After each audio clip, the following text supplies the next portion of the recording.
All right, guys, what's going on? We are live with my good friend Trainer Ruben. What's going on, Ruben? How are you? Thank you for What's up, man? coming on the channel. I'm happy to be here. Hell yeah. For real. Going to give a quick little introduction of what you do in the hobby, all that good stuff. Yeah, I just collect and I talk about what I like to collect and whatever's going on in the hobby. I don't really feel like I'm an authority figure. You know what I mean? Yeah. But so it was I, kind of cool when you hit me up, like, let's do a live together. I'm like, okay. I just What do I just like to I just like to collect because I think so. I wanted to ask you when me and you started going back and forth in the DMs, and I was like, oh, this guy's a collector, like he makes content, like let's just have this dude on. And I think we need more of that, of the people that are just collectors, and like yeah, you make content, but it's not like that's not your job, you know. And Yeah. I wanted to have more people like that on, because you just see a whole different side of the hobby. But so I just want to say thank you for popping on. Thanks, man. So what have you been picking up? Anything crazy? Anything you've been selling? I saw the dad video. Yeah. So yeah, I've been picking up. Oh man, I've been picking up a lot. So I have like two big cards. I don't really like them, or I don't really like this Rayquaza that much, but I'm in love with Pop Series Oh yeah, that was cards. good. Like this one's like maniacal look. I don't know, something about this Rayquaza just looks so cool. But like Pop Series is so underrated because it gets out overshadowed by all the gold stars that are in Pop Series, Yeah, like all the hollows and stuff like that. But like even like this the Swapper, Swapper. dude. Yeah, that's gas. But I have a whole All, bunch of Pop Series, and all they're that like all my that favorite. mid era stuff, dude. All Dude, that I'm stuff into the Jonesy mid and era. You put me onto like the mid era Japanese, so sick. like Delta species. So like I've been looking for Delta species, but their print quality in English is terrible because you always get that print line running down the middle. Yeah, I saw that and I was like, I need to have that. Yeah, I got this for like $30. It's got like two little lines on it, but you guys can't even see it. Yeah. It's like it's nice. So Are I you saw, a strictly English collector? um yeah, mainly English. Like I like mainly mid era English, 2005, 2010 era. Those are like my favorite cards to collect. It just Yeah. brings it back, especially like the e-reader, like EX Ruby and Sapphire. Um, like not like the Expedition or Aquapolis or anything like that. I think those ones look kind of weird. Yeah. Uh, but the other ones are that they came out with the 10. That was like their first 10 Pokemon came out with. It was like Gen 3 starter, Swampert, Blaziken on the tin. It was like a silver tin. I got that when I was a kid and had the Pikachu promo in it, I believe, if I remember right. And that's like my favorite Pikachu card of all time. You know What which one I'm card is talking it? about? Do you know? Do you remember the number? I don't remember the number. I'm not good at remembering numbers, but I usually know when things are.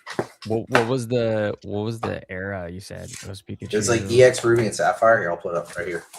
Oh, you have it. Okay. Yeah, Oh, fire. Yeah, that this card one is it's my super absolute gas. favorite.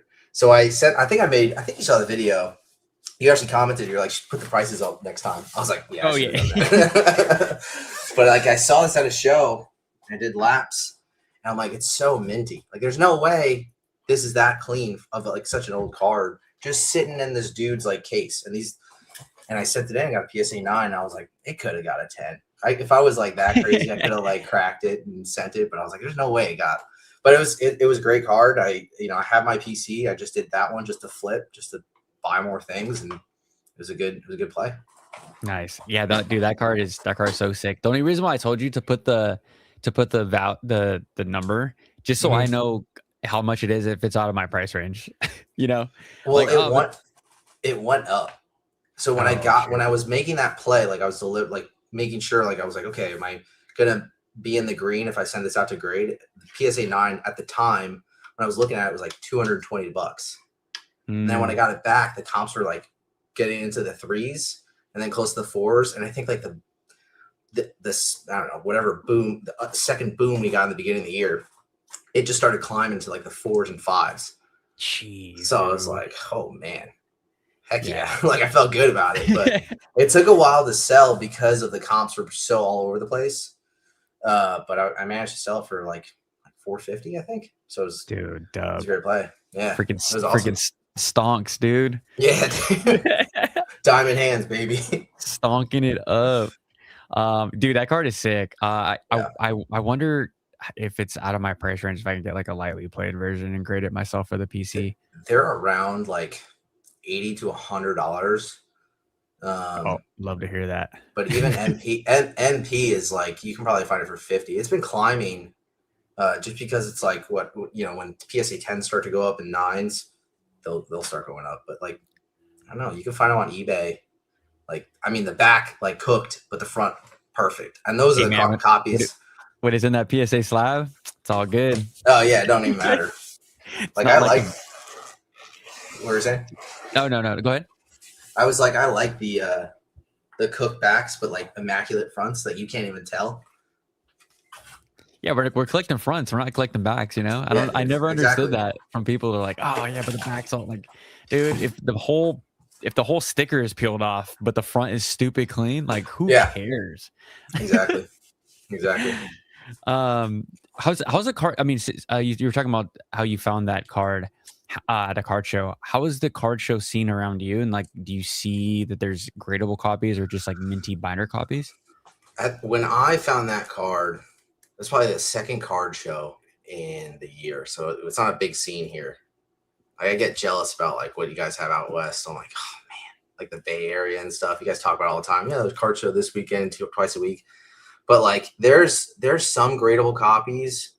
That was last year, but like now it's getting harder just because it's just been booming, especially mid-era stuff. The stuff I was after, and that would have the highest return. You really can't find much, and that's what I really try to go for. If I'm trying to make like I'm trying to be cute with it, I guess you could say, to find something. But like, it's also the logic I have too. It's like, well, if I want to grade it, but if it doesn't come back like the number I want, at least I get to have it in my PC. Like I don't just go for a card that I just don't like for the sake. Like I'm not gonna get a Dedenne and grade it, and then it's like a freaking like okay $100 card. Like yeah, I'll flip it, but I'm not gonna go out of my way. It's mainly for PC. But I actually don't have a lot of graded cards. I actually sold them all.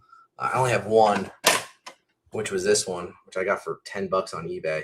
So gas. Yeah, I'm a huge Typhlosion dude. I'm the Typhlosion dude, man. That's all I get. Hell yeah.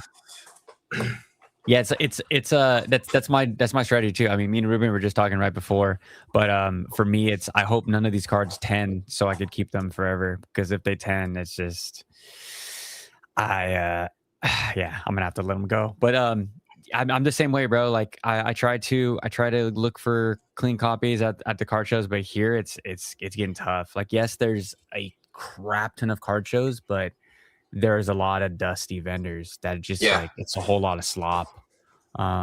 So we're seeing more of that for sure. I miss the days of the smaller card show. I remember when I first got back into going to card shows, I went to a Bay Area card show with Jodo Jake, and for that time, little did I know what was coming around the corner. But for that time, I mean, this card show was huge. It was in a hotel in the Bay Area. It had like probably 8 grand ballrooms. Like too many card shops or vendors. Like there was like vendors set up in the alleyways, vendors. I mean, it was madness, right? And at that point I was like, wow, this is pretty busy. And Jake was like, yeah, we were making our speculations of how long this was going to last and how this was a boom. But dude, little did we know it was going to get 10 times worse. We went back like 4 or 5 months ago and it was like, you couldn't even walk. And at that point, it's like, what's the point? I could just go on eBay at that point. There's zero chance of me boxing some guy out to talk to a vendor. It's like, and at that point, you're seeing the same cards over and over again, but at least like modern and like, I guess the hottest cards. Like you keep seeing them. Sometimes you'll see something that's like a mid-era, but then you're just like, it's super cooked where you're like, I'm not gonna. Like, how much is that? Like, I don't know if I can pay that much. It's just inflated because it's just how the market is. It's like, I don't think it's worth that much. I always look for, and I can't be the only person that thinks like this. Let me guys. We have 21 people. Let me know, please, in the chat. I'm trying to find like PSA 3s and 4s and 5s. I'm like, give me the car that I want with an affordable grade. Like, I don't understand why vendors like don't even try to grab those cards, or like, because like I'm just an art guy. I don't need the max PSA 10 value. I understand that there is collectors like that. I want the 10s, but I'm like, there's no market for 3s through 6. It's funny you say that, because I've never seen, out of the card shows I've been to, out of the few have been that have happened, I haven't seen anything from a 3 to like a 7, if it wasn't like one of the bigger cards. Yeah, and like it's kind of strange. And it's like people, I think the logic now is because there's so many vendor POVs out there now, and like, what do the vendors do? It's like, oh, they just crack it and they sell it as like a raw copy. It's worth more, right? Especially the modern stuff, and even the older stuff. But I don't see it even on eBay too. When I'm hunting, I don't find anything that I don't want to have in a slab. He says, nah, dude, if people have a PSA 3, it's worth more raw. Exactly. So just crack it out. I don't know. Maybe I'm just gonna hold all the 3s, 4s, 5s, and 6s, just for all the cards that I want, like to put cool graded guards on and just like, kind of stun them out. I don't know. That's where my brain is. Let's say what's up to the chat really quick before we get further in. What's going on, B Nova? We live. Yep. Maxwell Gonzalez, what's up? Kevin Clear, what's going on? Shug Nasty, what's going on? Shug says we'll convert him to Japanese soon enough. That's what I try to do, Shug. Every guest I have, if they're not in Japanese, I try to nudge them just a little bit. I'm getting close. I have a few Japanese PC cards that I didn't think I would like, and then I liked them. I was like, no, I'm keeping this. Yeah, I gotta pull them out as you go through. And with those silver borders, they just go so much harder. Dude, it's so hard. Uncle Shrip, what's going on? Japanese conversion commencing. Bondigo, Friday. Bondigo, Friday Night with the Boys. What's going on, Aaron?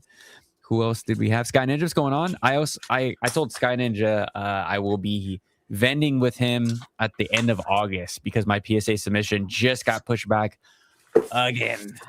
I got the I was so I'll show you guys. There'll be a video later on this week, probably, or maybe tomorrow if I'm bored. But this is my PSA submissions going out. And I was like, you know what? I'm gonna double check. I'm gonna go see how those cards are doing, and research an ID, and they're all moving along. But for some reason they all came like they're coming closer, in the gap is closing as far as like the date. So that's good, weird, but good. But they all got pushed back a month. So I was supposed to have one coming back June 17th was my 45 card submission.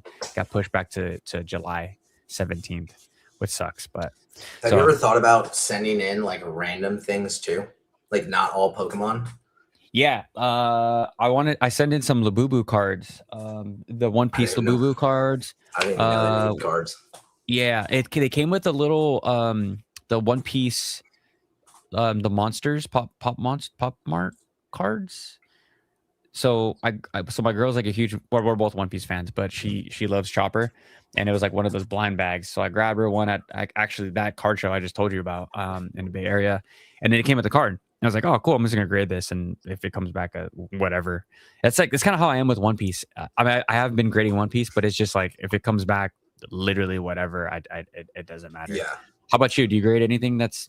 I mean, we kind of talk about sports cards. I've actually started to. We were talking about sports cards before, but like something I talk about. I don't think I talk about a lot in my content, but I'm super into Gundam.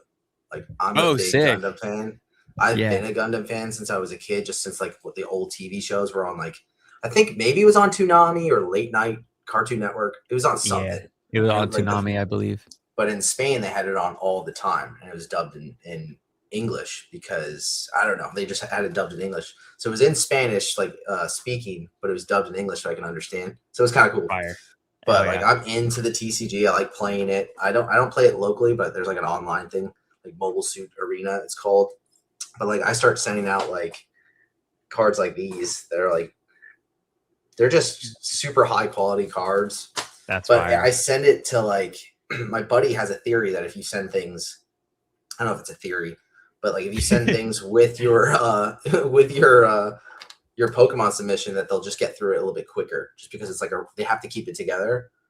I don't know. So if it's like all Pokemon, so like right now Pokemon's super hyped, right? Yeah. Everyone's sending in Pokemon. So if you send your submission with other things that are not Pokemon, they'll probably put that to the front of the line because they kind of want to keep it. I don't know what his theory was, but I was like, it kind of made sense in my mind. It made sense in my mind, but it was a little bit faster during the peak of when like PSA was pushed back for 6 months. Like it did go a little bit faster, I think. Yeah. It wasn't at the peak of 6 months, maybe 5 months, but like because he sends in like really like he likes Bitcoin cards, you know, those crypto cards.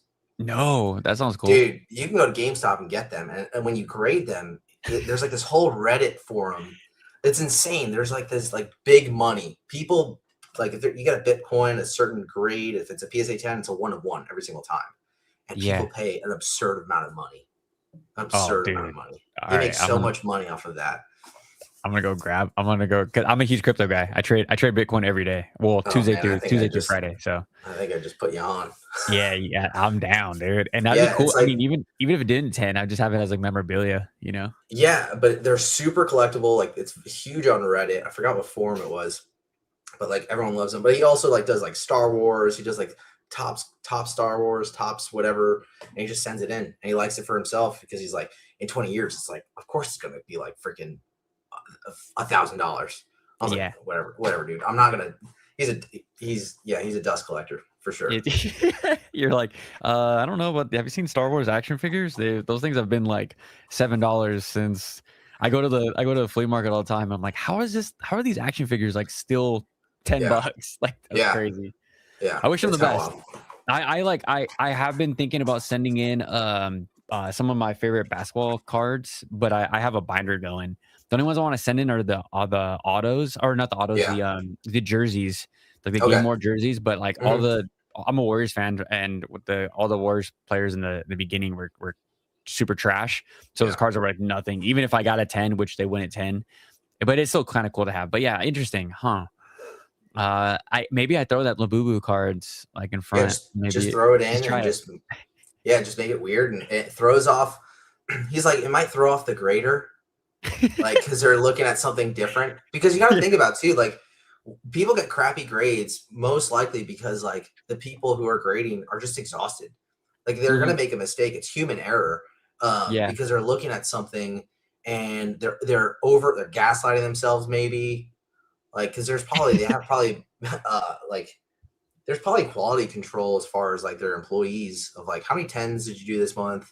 How many 9s? Yeah. That's what I heard. That. Did you watch that interview with that dude from PSA where he was talking about like once like the hiring process and then like the cubicle process, like once graders get to their like cubicle, they're told to like to push expression and freedom like with their grades. Yeah. So I don't think I saw that one. Oh, okay. I saw another one talking about like vintage is graded differently. I saw that one too. Yeah. That one was like, oh, okay, that was a big eye opener. So it's like that logic is like, okay, if you're doing vintage, send all vintage and don't put anything modern because it's gonna be under higher scrutiny. I don't know. There's so many. I'm just about to like just slide in a $100 bill. You know what I mean? Did you see that the scandal in like Japan? Not scandal, dude, but like you were like, yeah, people were sending in 100 like money and shit. I'm surprised it took that long. Yeah, but for me, I'm like, dude, I'm like, isn't it the research and ID guy gonna get it? Yeah, probably. Not the grader. Like, oh, sick. These people are just sending me $100 bills. I'm not even grading the card. Yeah, he's just like, oh, okay. Pockets like 5 G's in one day. Like, this is sick. That's funny. Oh man, yeah, the whole grading. Oh man, I can't wait to get my submissions back, dude. I have to remind myself what cards I get. I have my PSA submission tab like open from time to time. Or I have like a little shortcut, so I just like, oh, okay, this card. I think this card's gonna move. A lot of e-reader cards I sent that I know are not gonna 10. I know they're not gonna 9. So I'm very it's tests. They're little tests, and they're things to make to get the brain going for the content too. So I think I try to they're still liquid though. Like even if yeah. it comes back a 6, like that's just nostalgia for so many people, and you can let go Mhm. of it, and you're still going to be in the green Yeah, unless it for comes sure. back like a 3. Yeah, I think the 3 is Your the dreadful nasty 3. number. Yeah. Yeah, the terrible 3, terrible 2s, terrible 3s as well. Uncle Shrimp says Bay Area shows have a lot of the same old shit, but digging around for the good stuff is part of the fun.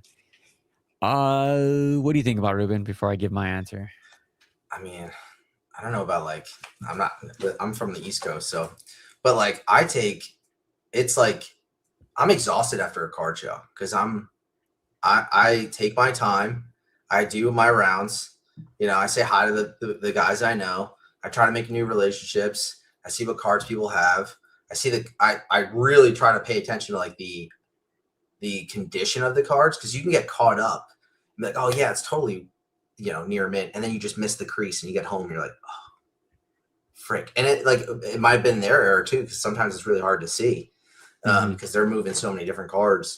But I'm exhausted, like 2 to 3 hours on there, and I'm like, all right. And I walk out with maybe 1 or 2 cards. yeah, Like I'm not walking out with many cards at all.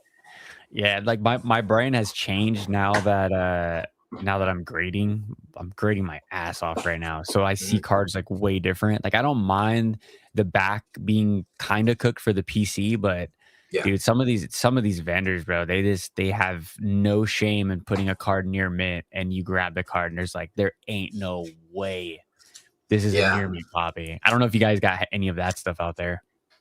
I think a lot of people are lazy because you have all these apps now that you just plug it in and you can see like an average of like collector, for example, is like one of the worst.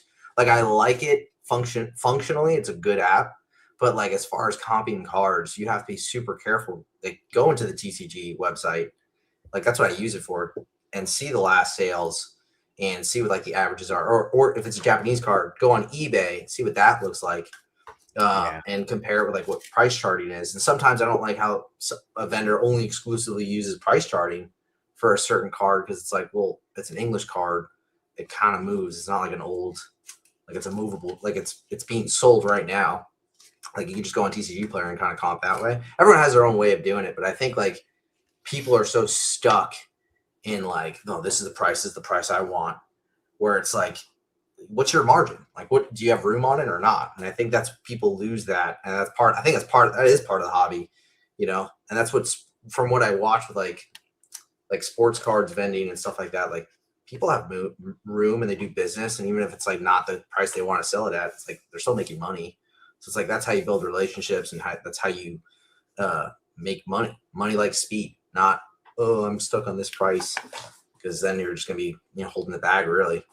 Yeah, no, I agree, dude. I just went to this last card show with when I filmed. It was like me and Team Rocket Joey. My girl was filming. We were there for like 2 or 3 hours, and like I was just getting more and more aggravated with the vendors because like not only was a sticker price like almost 2x, Mm, um, and a lot of the cards were just labeled wrong. Like a lot of the cards were just like should have been hollow, but they weren't hollow. They were mm, priced as hollow. A lot of these cards were near mint. They were definitely LP. So like after going through so many of these people and seeing the same faces, it just like it super bothered me. And I said a 2.5 hour mark. I was like, I want to get out of here. These people are just like the vending stuff. Like I understand that there is a lot of good vendors, but it feels like the pool is definitely filled with more bad actors than good people that just want to make like a good margin, like a decent margin, and not yeah, be like greedy from people that just don't want to take the time to comp them out themselves. I do understand that it's an experience, right? You go to a card show. I don't know how much it is for you guys to get in, but it's like 10, 15, sometimes $20 to get in. yeah, And there's like all these like vendors for food and people that walk around for balloons with the kids, and there's a DJ. So it's like a full on like, bro, it's like way overstimulating. hmm, But it shouldn't take away from the reason why we're there, which is just yeah, buying cards. But these vendors have gotten so freaking greedy in my area. It turns me off like so fast. I don't even want to have these full, I don't even want to like have them in my video. I'm so pissed off at the end because like, and they won't even move. I'm like, dude, I'm like, look at the last comp. Last comp's like, you're $100 away. You can't come down $30. He's like, nah, I gotta be firm. I'm like, all right, dog. Like, yeah, I think it's also kind of like it's not entirely their fault. I think it's like the market's fault. I think it's like it's like the system. It's like they're basically part of the system, right? Their hands are tied because they're in over their heads with certain cards too, like because they tried up vending and stuff like that, not accounting for. I don't know who I was watching, but like, I feel like you get rose-colored glasses when you watch like the big vendors, the vendor POVs like Jar Chomp and Bulbasaur, like great stuff, but like they've been in this for a long time. They know their margins. They're very smart. They have YouTube money too, like that can compensate a couple of things with travel and stuff, and like and now they have like an app that they're sharing. So there's money coming elsewhere, and they know their margins, and they know people will come to them because they're present, and that's why it's important to have a presence on YouTube. But like, if you're not vending first to like for fun and to like expand your collection and get cool things, you're just in it for the money, you're not going to make that much money. That's my opinion. I mean, some people are doing it just to make money. That's fine. But like most people are in it for the money, and they're not making as much as they think they are. Because at the end of the day, like I think Mano TCG, I don't know if you're familiar, he's from the East Coast. He talked about his first year about vending, and he was down. I mean, he's successful, but he was down $5,000 total. oh, I think in his video, he's very transparent about it. But he knows he was taking that loss based off of like the people he met, the presence he created on YouTube, the travel. Like he was creating his own brand. So like $5,000 to create your own brand for the potential of making it bigger. That's a good trade-off. But like when you're doing all these things, like you have to realize like you're spending a lot of money, your time, right? You got to make sure you're making the right deals. Like liquidity is like the name of the game. And if you're not selling and you're only buying and you're maybe like chasing grails for your own PC, I think that's the thing too. It's like, are you a business first or are you collecting first? And you have to kind of like separate those two. And I think it's really hard. I got my boy Rock Tunnel TCG. He's a vendor. I'm gonna have him on next month, and all of his sales just go back into his PC. He vends, he vends literally just to supply his PC, and I love that. And he's that's such a perfect. nice guy. Yeah. Oh yeah, for sure. Like he has a purpose and he knows what he's doing. Yeah, he's such a sweet dude. He's like so nice. Fair deals. Like I was introduced to him through Jodo Jake, so he got the Jodo Jake approval of a good person. Cool. And yeah, so when I see Josh, I'm like, man, there is good vendors out there. But do you see Shug's comment? Team Rocket Joey been real quiet since he's seen Trainer Ruben's hair. That's so funny. Shug kind of threw me off in the Discord. He goes, "Who's this guy? Should I know him?" I'm like, I was like, oh, that was funny though. That's hella funny. Shout out to Shug. Jesus Mew with the silver border is impeccable. Yeah, I sent in 3 of the Jesus Mews. That card is, I think that's a top 3 Mew card of all time. It's so good. Now it's gonna get pumped. Is that the sleeping one? Yeah, where all the Pokemon came around Mew.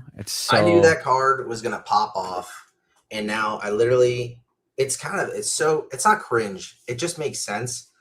But like the double hollow app, I see it all the time.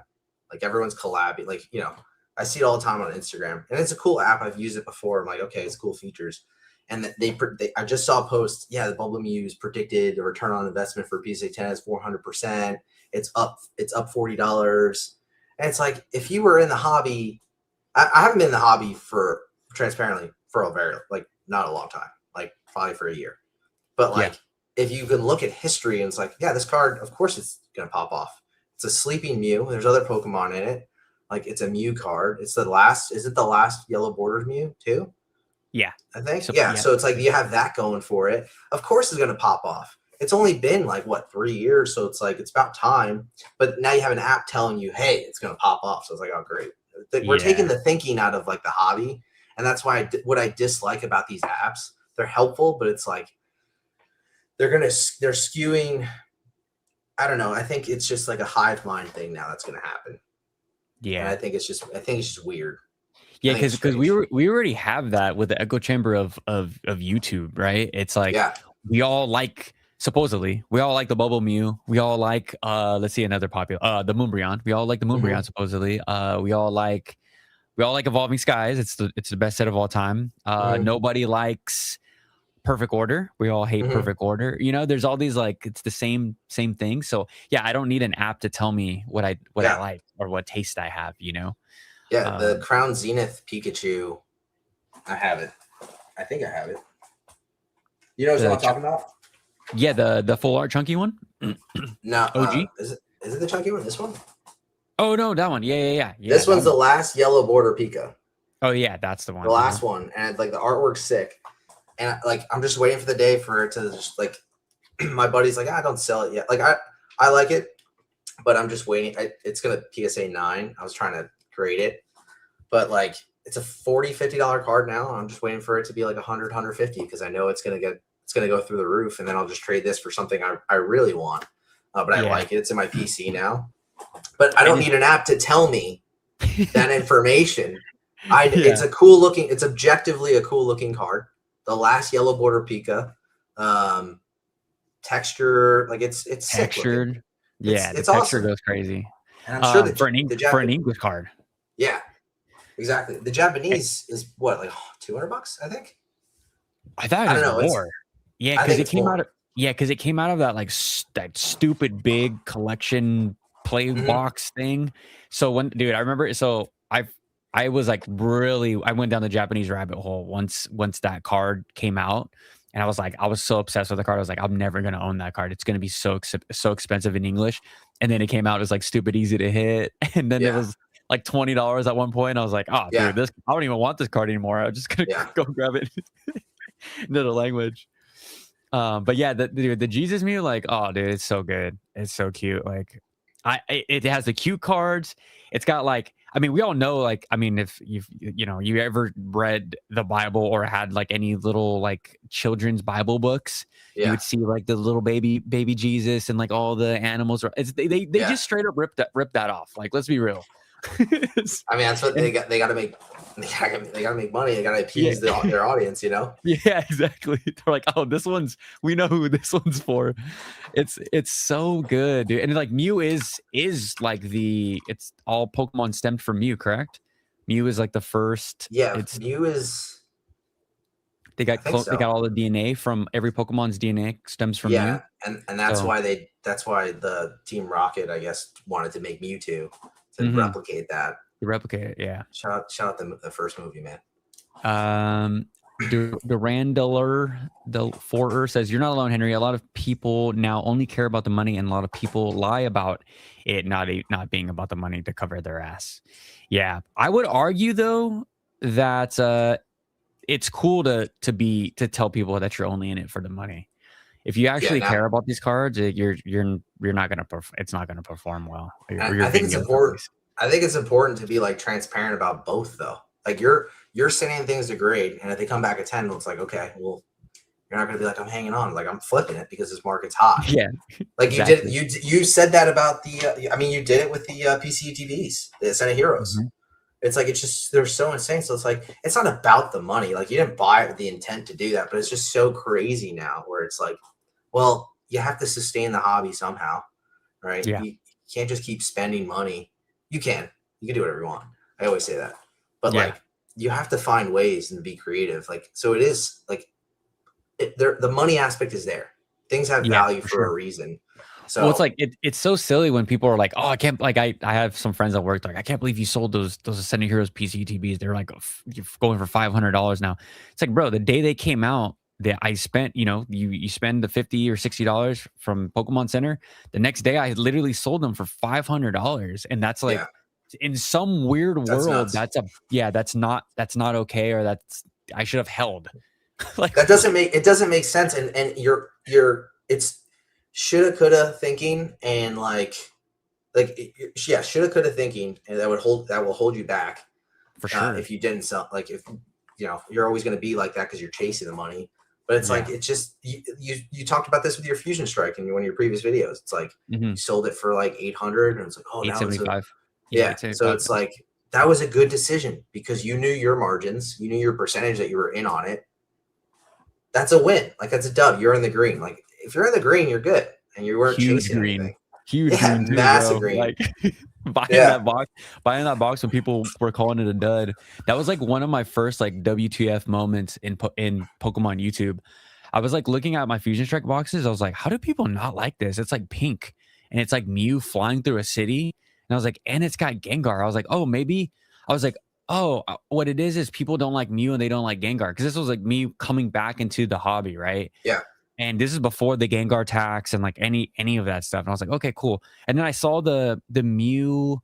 It's in Fusion Strike, the one where I call it the parade Mew, where it's like Mew's like looking all cute and he's like looking up at everyone in like a parade. They're like kind of in a line, and like everyone was like, "Oh, this card's super trash." Like, and I'm like, "What? What do you like? What's the standard here?" Like, I never understood. But then I had a friend that was like selling Fusion Strike for $70, $80. And I was like, "Oh, cool. I'm just gonna buy them and just rip them with my girl." So that's what we were doing. And I was chasing those cards and I was having fun. And then little did I know what was going to happen. It's like the second most expensive box. But for me, it was so obvious. It was pink. I was like, it's a pink, cool box. All the other boxes aren't pink and they're just all weird colors and white. Like, this makes sense. I think there's a lot of, with more people in the hobby, there's obviously, I always say, like, there's really silly people, like dumb people in the hobby, but now there's also a lot of smart people. So now it's going to be harder to, like, I don't think we're ever going to get like those moments where it's like, oh, this is trash, whatever, and then it blows up. Like, people are more objective when you look at sets, pull rates, and like what these cards are, and only really which might cool down, but like only after like 10 years will they be at the price point that they'll be at. But will they be liquid is the question too. You know, like you can get a perfect order. Like, it has a Meowth, has a what's the other card? Zygarde, the Zygarde, Clefairy, Clefable. Like Clefable. Like, you have these cards that are like kind of iconic. Like, you look at those cards, they're nice looking cards, but that's really it for that set. So it's not really a full deep set. Like these are like Ascended Heroes, but like 10 years from now, it's like, yeah, I'll see it. Like, that'll be like at least $1,000 of a booster box. But like, is someone going to want it? Is it that in demand? Like, is someone going to pay for it? Maybe. Like, you know, rewind 10 years and you have the same scenario, that same booster box today. Yeah, people will buy it because you have, you know, different types of business models and stuff like that, ribbon chippers and stuff. But is it going to be the same 10 years from now? Who knows? And like, I'm not going to bank. I'm not going to risk that. There's too much risk involved in that. For sure. Like, I think this new market, they don't understand that once a booster box gets to like 500, people start to be like, you know what, I'm good. Like, but these people are thinking that they're going to hold these booster boxes and they're going to be, you know, 1,000, 5,000. They see all these older boxes thinking that that's going to be the same like story for their boxes, but no, it's not going to be that. Like, I mean, we can say, let's say Rebel Clash, right? The only person that's buying Rebel Clash right now is someone that's trying to collect every single Sword and Shield box. Sure. And that box at what's $500-$600, it's a tough sell. Yeah. So I just recommend like people, if the set isn't, you know, very well loved right off the bat, or people are already like making these crazy assumptions or thoughts that it's like one of the best sets, I think that it's best once the box starts to move, like a brick starts to move up a little bit, like battle styles. Even though I love battle styles, it's best to move off of it once it gets like a nice little 3x, you know, because it's going to be really hard to sell at 5. It's going to be even harder to sell at 1,000. Yeah, absolutely. Like, and that's something I think I talk about all the time, but like, you know what? I haven't talked about it recently, but like, liquidity is so important. It's just so, like, it's so important. Like, I think it's like, I agree with everyone that says that Destined Rivals is the best set in the Scarlet Violet era. But like, at a $500 price point, I don't know if I agree with right now. Yeah. You know what I mean? It's kind of just Yeah. like, well, it will be amazing. Like I've been picking up just art sets, like packs, because I'm not going to pay $500 for that boot. I just don't have that, or not that I don't have that. I just don't want to put $500 away for 5-10 years. Like I don't want to do that for the hope of it being high. So I'll just get art sets because they're liquid, they're packs. People would open them or collect them. So it's more accessible. So even if it's a hot set, like I think it's easier to move that way. Yeah. And people just think that these prices are going to continue to move up with Destin Rivals, where I'm just like, I say it all the time. I got the Spanish booster boxes. Cool. If I get another chance at it at 200, 250, cool. But if not, that's also cool. Like there's going to be cool boxes down the line. Doesn't bother There's me there's whatsoever. other opportunities too. There's gonna be so many opportunities that are coming out. Like you're not missing out. And I think like right now is the time to sell and definitely not buy. Yeah. If you're looking to invest, it's not the time to buy, because you're going to be buying high, and then you have to be comfortable staying there for a long time to see the return on your investment, at least a 2x for a while. And who knows, you might get lucky and it might be $500, like, you know, buying a PCETB for $50, it might be $150 in a year. Who knows what the market's going to do, but like there's going to be an exhaustion point where people get tired, things kind of get and it's all tied. I watched this really cool video about like how this is all related. I mean, of course it's related to the economy, and like when the economy is bad, people do like put their money into things that give them hope and give them joy to distract them from the harsh reality. And like that's what's happening right now. The economy is like in a terrible spot. Gas prices by you probably freaking suck, right? Like so, like dude, it's crazy. But like $6. yeah, but when things start to cool down, which has been trending every 4 years, like that, the latter half, like the later, like 2 years, 4 years, 2 years after, what am I saying? Geez. 2 years into it, it'll start to cool down because people will have more confidence in what's going on, getting used to the economy, making adjustments and stuff like that. And that's where I think things will cool down with maybe Pokemon. That's my hope, at least. Yeah, and you kind of touched on like getting used to stuff. I was in our members call this morning. I said I was like, isn't it? Or yesterday I put in a voice call. I was like, isn't it crazy how when the announcement that these booster boxes during the Scarlet and Violet era was going to be pushed to like 176 or something would change or whatever. So many people were just like, dude, Pokemon can't even sell booster boxes for $100. What makes them think that they can just charge $170, almost $180 a booster box? Look who's laughing now. Pokemon wins every single time. We're begging for MSRP. Begging. Yeah. Yeah, and I think that's what caught people up in the Destin Rivals too. Even people that I listen to all the time, that's the normal now. Like $400 booster box, that's just normal for just an inflated price booster box that's in high demand. But that, like, what's insane that we think is insane is actually normal based off what the market is right now. I don't know if it's going to be like that next year.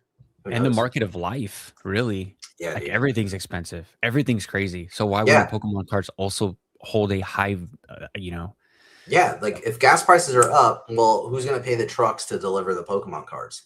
It's like they have to compensate. Like, who's going to pay these people's wages? Who's going to, like, how do you think the factories run? Off of just like thin air and Team Rocket money?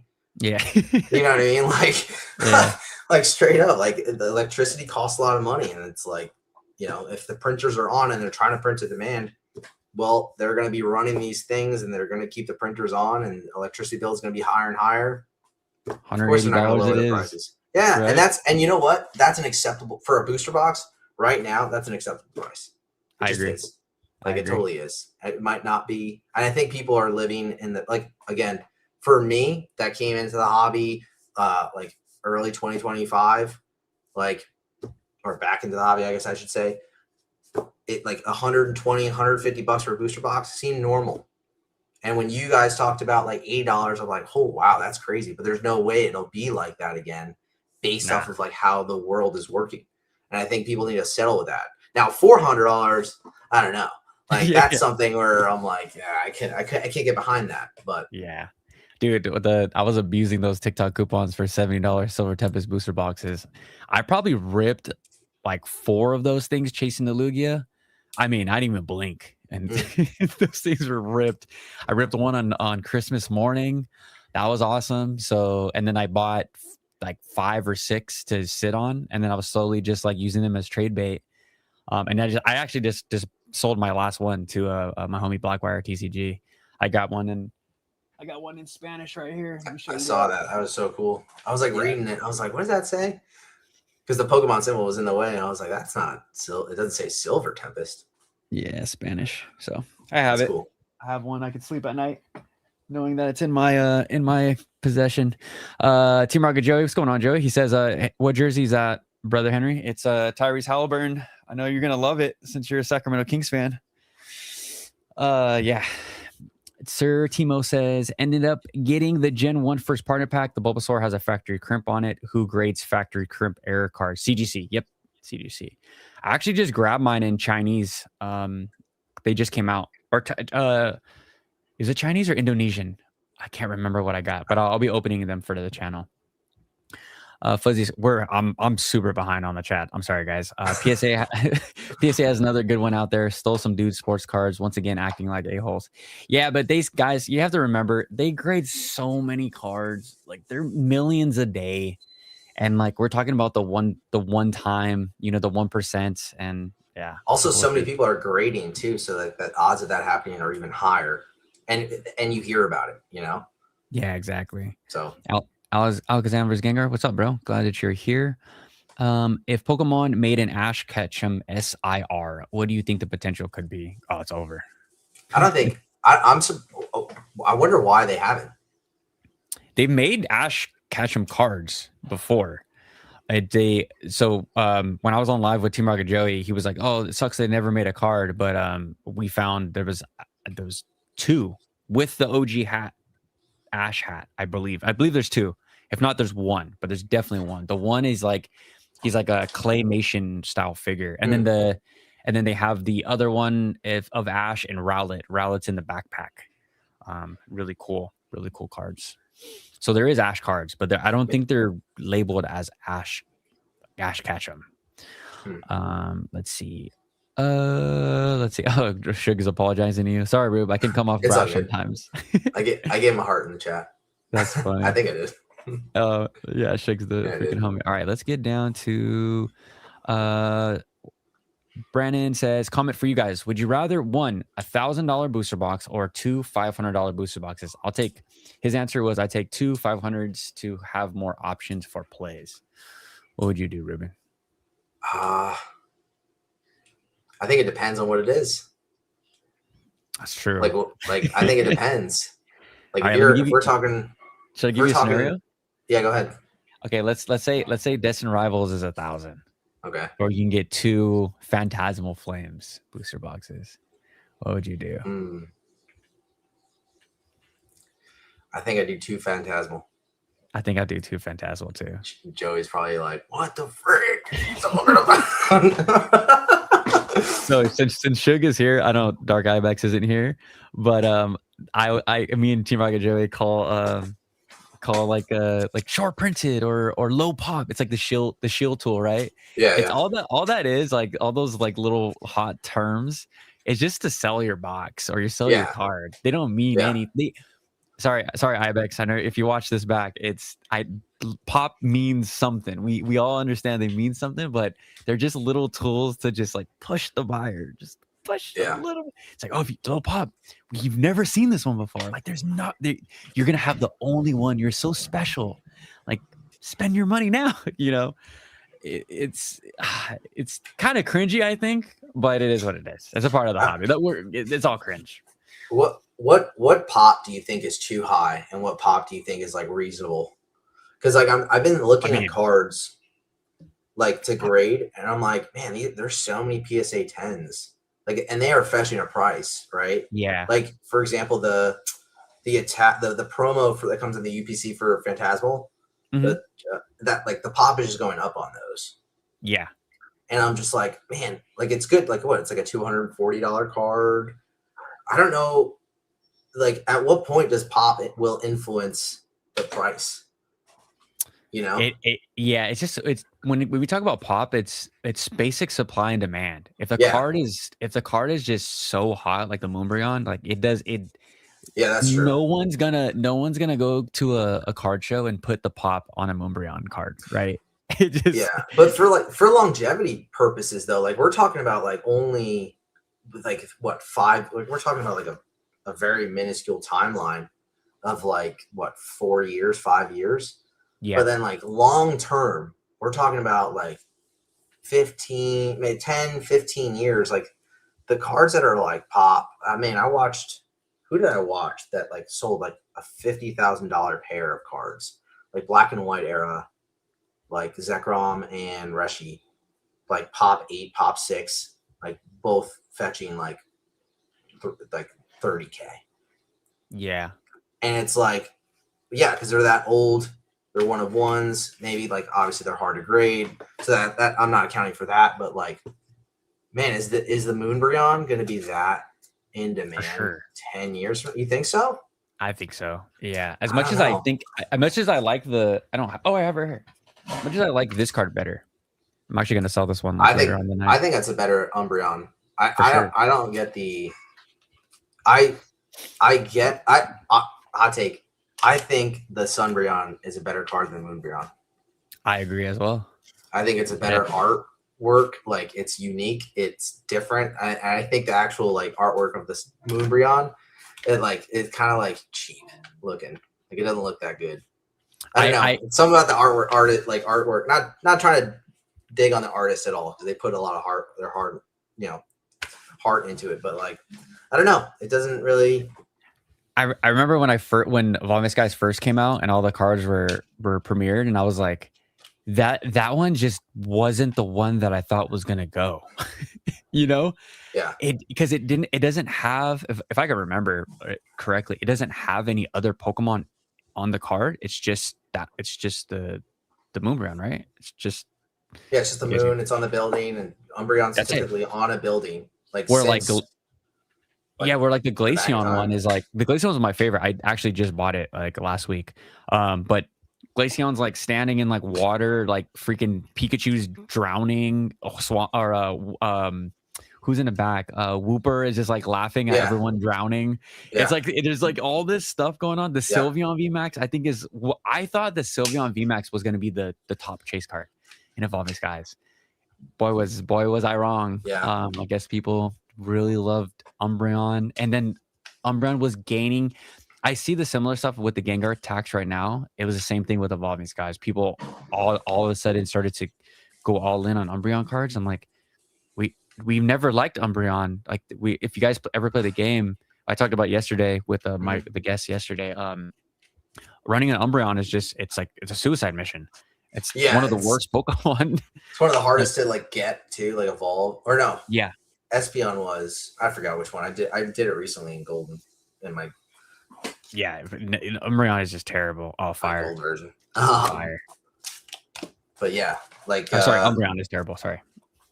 I mean, Umbreon's cool, but like, there's just, I feel like we need to get back to like what is like objectively like the like good Pokemon, staple good Pokemon, like Umbreon is cool. I guess Espeon is cool. Like I think Espeon's cooler than Umbreon, to be honest with you. Like I like Espeon a lot more. That's my better favorite Pokemon. Better Pokemon in the game for sure. What about like freaking Farfetch, man?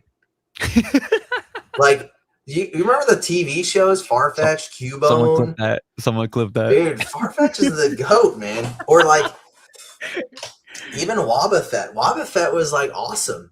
Like I just remember him from the TV show. Like, man, like he always like freaking screwed up Jesse and James's plans. Dude. Like just popping out of nowhere. Wobbuffet, and you're like, what the frick is freaking why? They hated him. But bro. So you didn't have, dude, we literally talked about the worst Pokemon last week. We had Farfetch'd and Wobbuffet.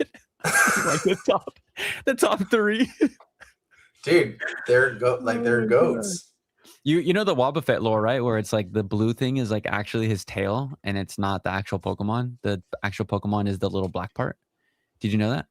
Like the back of his tail. Like Yeah, his tail is his. the Wait, blue part. The blue the blue. part where it's like the face and all that stuff. Him. It's actually it's actually That's it's where his not him. mouth is. But that's his That's mouth. not it. No. The character is the actual Pokemon is the little black part. You could see in all the cards he has the little eyes. With the eyeball. And I thought that was yeah, just like a mm-mm. ruse. Like that's weird. Nah, crazy, huh? So he can like manipulate the arms and the mouth and make it look like it's another Pokemon. It's super crazy. It's That is kind of someone. weird. Yes, I learned that like last month. I was like, oh, that's super cool. I like. Let me defend you. I like Farfetch'd. Surfetch'd is like the worst Pokemon of all time. Top 10. That's them trying too hard of like let's just all right here's all the OG Pokemon. Let's try to like I think Meryl to Azumarill. Did I say that right? Yeah. Like I think that's a good one. I think they Yeah. did that with like or like adding Pichu, which like I don't know the actual is Pichu. Can Pichu evolve to Pikachu? Because I heard that you like Yeah. that was apparently like that's not. There's like a I don't know how.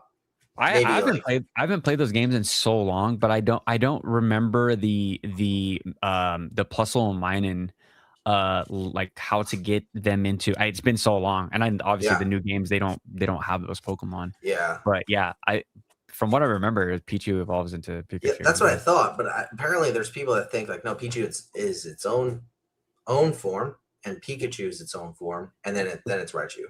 And I think they get maybe because the cards didn't feature Pichu in the like the pre-evolution because it's like, well, it's not part of the set. Like Pichu's not in the set, so why would they put pre-evolution when you can't get the card? And that's but like I think a lot of people believe that. I don't know how popular that take is, but I'm a fan of the babies. I hope that we get like more baby Pokemon. Like I want a baby Lapras. Oh, dude. Well, I thought Shellos and like both Shelloses, the East and West, were Lapras's like babies. His step kids. Yeah, like little. Yeah, like the whose baby is this? But like the pink one comes out, you're like, what? Who? Hey, what? Yeah. That's what I thought Shellos was, but it wasn't. No, it was just we need more. We need to go back. I know people hate that mechanic. Like when the babies came out, people were not vibing with them. I like Magby. Magby's so good. Cool. Smoochum is hilarious.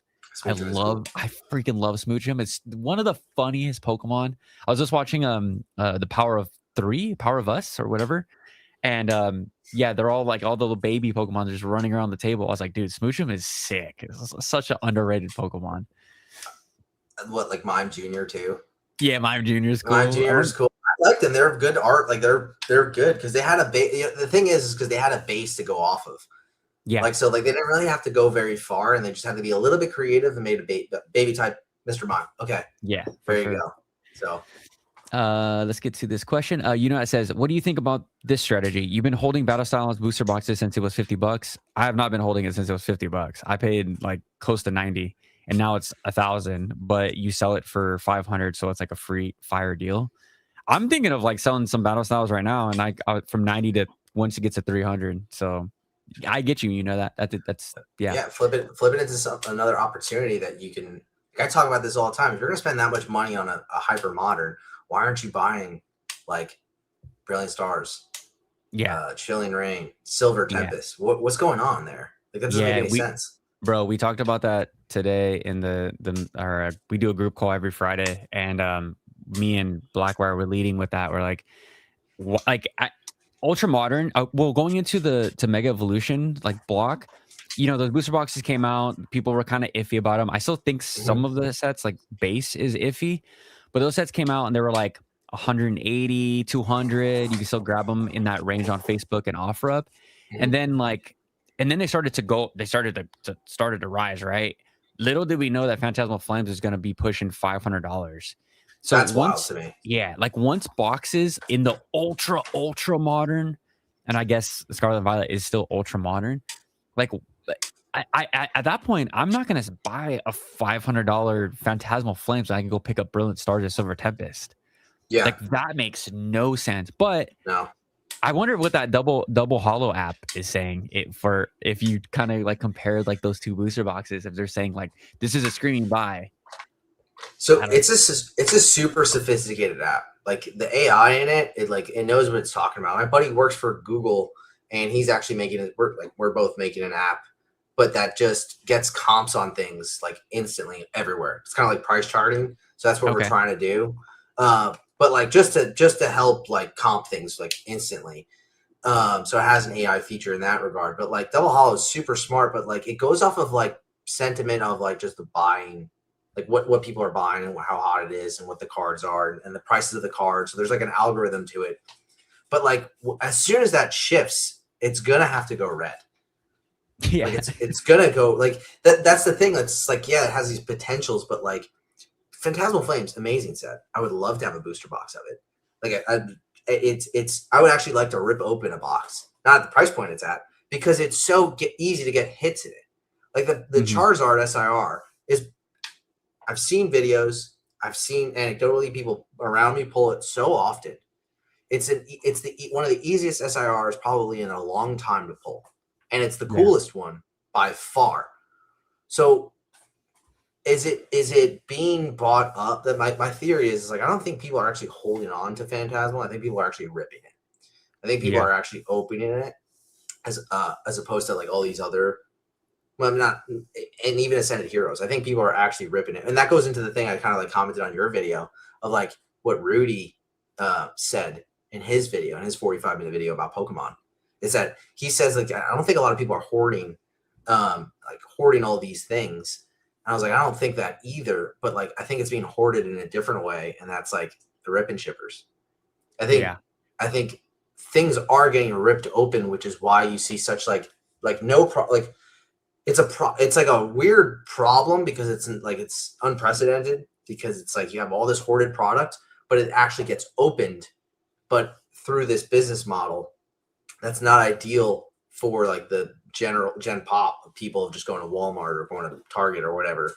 So now the only avenue to rip open packs and get the satisfaction of doing that is get someone else doing it for you. And you paying a slight premium for it. Like $10 a pack, like $10 for a pack in today's market. You want to open it, Destined Rivals. It's not an absurd price point. Some might say, yes, $10 to open up a pack of 10 cards, $1 card, possible hit. It doesn't seem that bad. So it's like, okay, I can just do that, right? And like the good scalpers, but the good business owners of Whatnot, they know their margins. So they know what they're gonna like, okay, $10 a pack, here's how much Whatnot takes. As long as they're doing it over and over and over again and they just keep getting more product, they're making a lot of money. And that's the thing where I was like, Rudy's just not accounting for that, or maybe he just doesn't want to say it. I think that's the other thing too, because he has his own business and he doesn't want to say that, you know? Yeah. No, dude, that I think that Rudy video was by far the best route. Like, I made like 5 videos off of that one video, just from like the thoughts and ideas of I like when he goes, he's like, there's so many people with their little Pokemon shrines in their house. Yeah. Him saying that he's like, Rudy taking 1,000 booster boxes, making a shrine, no clothes, and you just see what do you say? It's just something like weird. You just see just balls there, the tripod or something. He said something weird like that. I thought that was so funny. Dude's the goat. That boy, in that video, he said, he's like, I'm not even 1% of the 1%, and you guys are over here telling me that like I'm a whale. You know, he's like, you guys literally do not understand how much product is getting printed. And like when he said that too, I'm like, is that true though? Is that true? I know Pokemon's printing like to absolute oblivion, but to that extent, I think it is. But I think, like I said before, I think it's getting ripped on these streams. I think this is why we see, because if it wasn't getting ripped, we wouldn't see these cards in the market.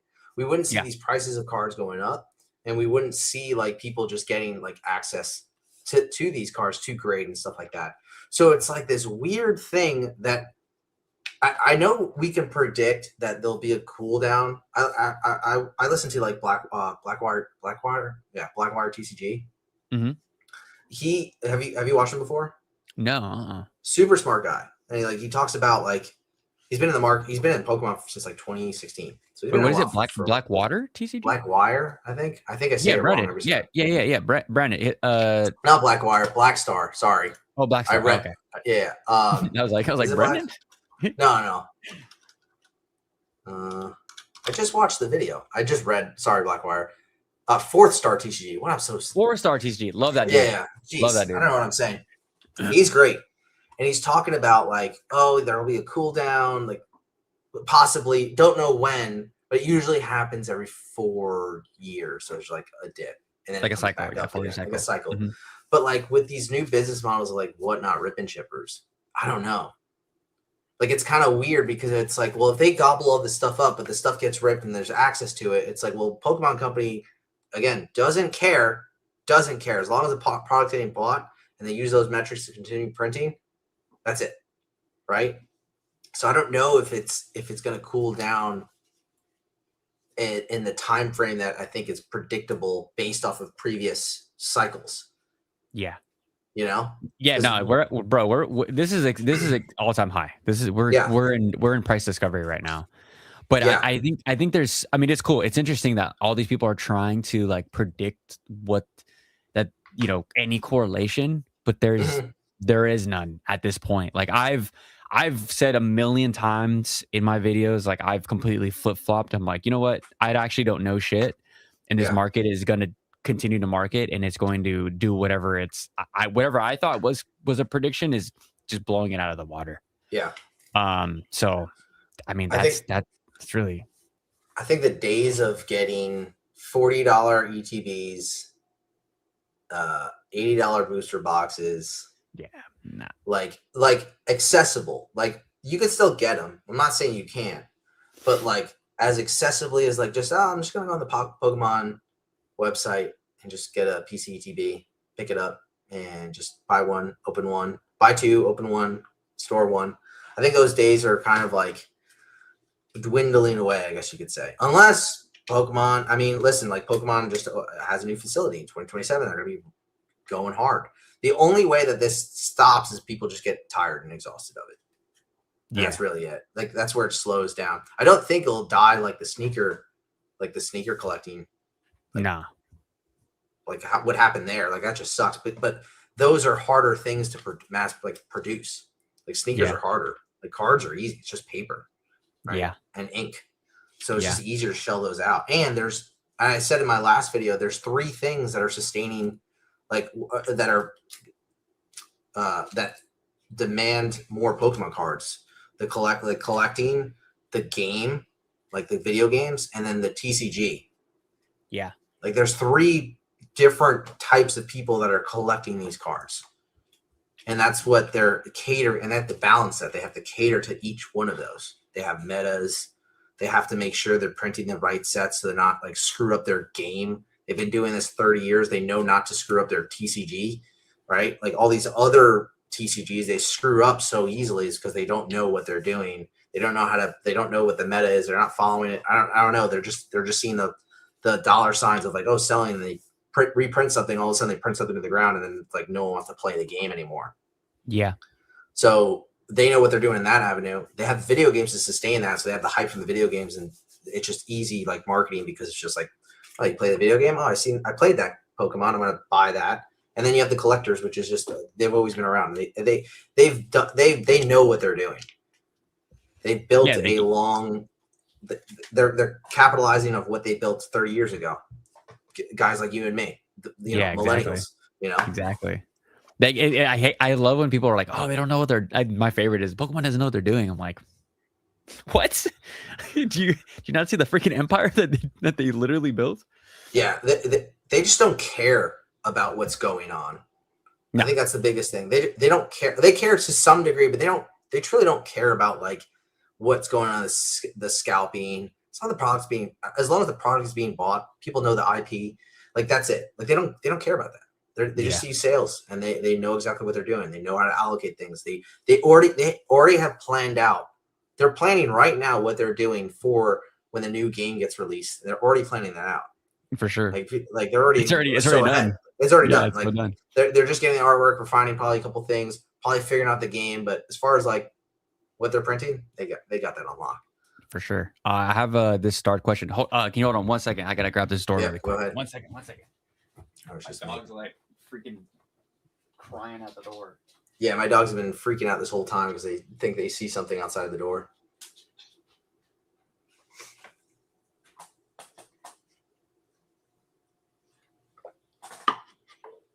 I kind of feel like Ricky Bobby right now.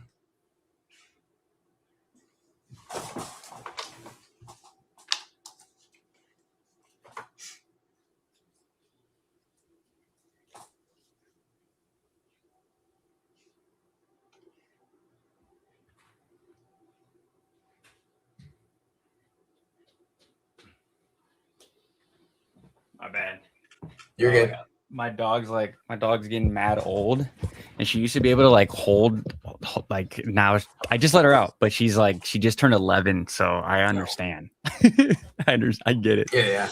I have this. So I have a thing starred right here. Uncle Shrimp says playing the OG games. I legit thought Farfetch was gonna evolve into something bad. Yeah, same, bro. He literally got all of us. Eric says Pichu is high friendship evolution in the Pika. Oh yeah, that is true. Pichu evolves into Pikachu in the video games, but not the TCG. Oh yeah. Interesting. I didn't know that. Eric says not doing this again. Henry, babies suck. I don't know why the babies get so much freaking hate. They're cool. I think it's just Eric. Eric is just yeah. Sky Ninja, Ella Kid is a G. Babies definitely suck. Zane. That's so funny. Ella Kid is the best for sure. Bro, I've missed this bad boy Shug has locked me in the dungeon. I just saw the sun for the first time. Oh, because he's editing. Oh, no. He's editing Shug's Benner POV. So funny. Super fakes would pump graded with most using AI and high magnified cameras. There will be a way to authenticate still. That's where I kind of want to talk to you about, actually, because you're going to do a submission. Not that I think it's going to be, or you're getting a submission back. Not that I think it's going to happen to you, but you still have to be careful because, like, man, like the internet. Anyways, like, hide the cert number. The cert, yeah. And it was always talked about, like, right, like that's something you should kind of do sometimes. But like, people have lately been lazy with it. Like, who cares? But it's like when you have a high grade Grail card, like let's say that the Gengar. That you like the Chinese Gengar, that's a massive card. All right, let's say you get that back in a 10. Who's to say that doesn't like pop up on a Google search and someone looks it up? So like I've heard from the grapevine or wherever that I didn't know that since like the Chinese cards have been going crazy, like so many fakes, they're just pumping them out. They're going to start doing that with PSAs. And I've been seeing it periodically more and more on Reddit and stuff, like more fake PSAs, and they're getting better and better. That's kind of wild because they match the cert number of an existing card. So it's really weird. Even the when you put the blue light to it, they match that now. It's kind of crazy. Dude, it's just like I made a video. All right, I put the video in the Discord this morning of the dude talking about it. There was all these sales of like $90 Grail cards in a PSA slab, and I mean, with the hot bull market, we're gonna see weird shit like that. Like that's just what comes with it. But to protect ourselves, for sure, eBay has to step in, dude. eBay has to like get their shit together. They do so much right, but they also do a lot wrong. Like there need to be some type of like, when we upload a graded card to get sold, like it has auto blur or like, some stuff like that. There has to be some type of tools. I think PSA needs to step up their game. I think they need to improve upon their first off, they need to update their look a little bit. I think I'm just gonna say this. Remember, guys, I think there's gonna be a lot of changes coming in the very near future. So I think so too. I think I know exactly what you're referring to too. Yeah. Maybe. maybe. Maybe. But like, I mean, CGC pristine 10s. That's such a nicer looking. Like when you get that slab with a gold 10 big, Yeah. That looks cool. I like that a lot. You want to hear More how I than take? go ahead. I'd I mean, much it's your show. rather own a card damaged than in a CGC slab. A damaged CGC. Dude, I would never put any card into CGC slab. I like hate every single. I hate the text they use. I don't like how the 10 looks like. If you get a 10, it kind of looks like a kindergartner drew it. It's like it looks like stitched almost. I think just the slab looks Oh, rage better. bait. I think it looks better. This was gifted by a friend of mine, but it's so cool. But like, I think it's just like a better border. It like they stack better on top of each other. It's more translucent, so you just see the card. And also, actually, speaking of just slab types, like since we're talking about that, I think tag is the sexiest looking one. Oh, for sure. Out of all, like, it's so nice. We can't give too much credit to they already got the beautiful slabs, and they're like, oh, they're gonna overtake CGC, dude. Like, as far as the number 2 position in Pokemon, it's just a matter of time. The Discord is all tag boys. Like, it's all there. Here we go. They're gonna start popping up. How hard is it to, like, I want to send it to tag, but like I don't want to get, like, because they use AI, it makes me a little bit like I don't know. I don't feel right sending a card that I'm kind of unsure about, that it might not get a 10, because I want it to be a 10, like when I send it in to tag. But like, how perfect does it have to be? Because it's under high scrutiny. You know what I mean? Yeah, they have the ding reports, which is really cool, and they give you like that full report if it's, I believe it comes back a pristine 10. You guys, all the tag guys, can correct me if I'm wrong, but you could pay for the like damage report. For me, bro, like, so I'm gonna release a pre-grading video, probably for Sunday's video, but I'm super like I am so like, it has to be absolutely perfect. Yeah. You know, I take my time. I probably take 10 minutes per card before I grade. And if I don't think that can, some people, they look at it like, oh, centering, no whitening, let's go through. Yeah. But for me, it's like, if I see there's a guy, he has a partnership through CGC, but he grades, he has almost, I would say every other day, he has grading return videos from tag, CGC, PSA.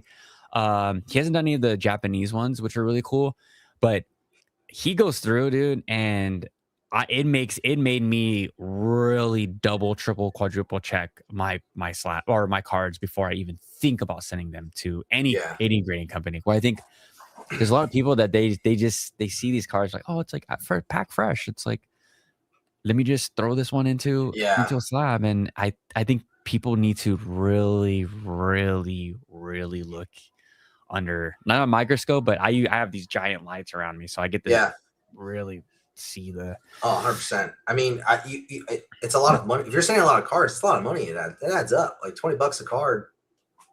You know, that's a lot. 25 now, or 26, 26 now, $26 now a card. That's nuts, dude. It's yeah. But like, it might be smart to do tag, try to get that damage report, and then like if you're really gunning for a black label or something really nice for Beckett, you send a tag first. For sure. Just for a pre-grade. Just do it. Yeah. If you're into grading like that. Some people send to Beckett and they get a black label and they're just like, oh, cool. It's like, what the frick? I'm very curious when I get these submissions back, like especially this new one, right? I've taken so much, over 10 minutes per card, right? And I want to see how bad these or how much I get knocked down for the points for some of these dings. Mm-hmm. Any whitening, any graying on the side, any lifts, I'm not sending that. It like has to be absolute pristine. Yeah. Hold on one second. Let me let my dog in. 1 second. Yeah. 10 seconds.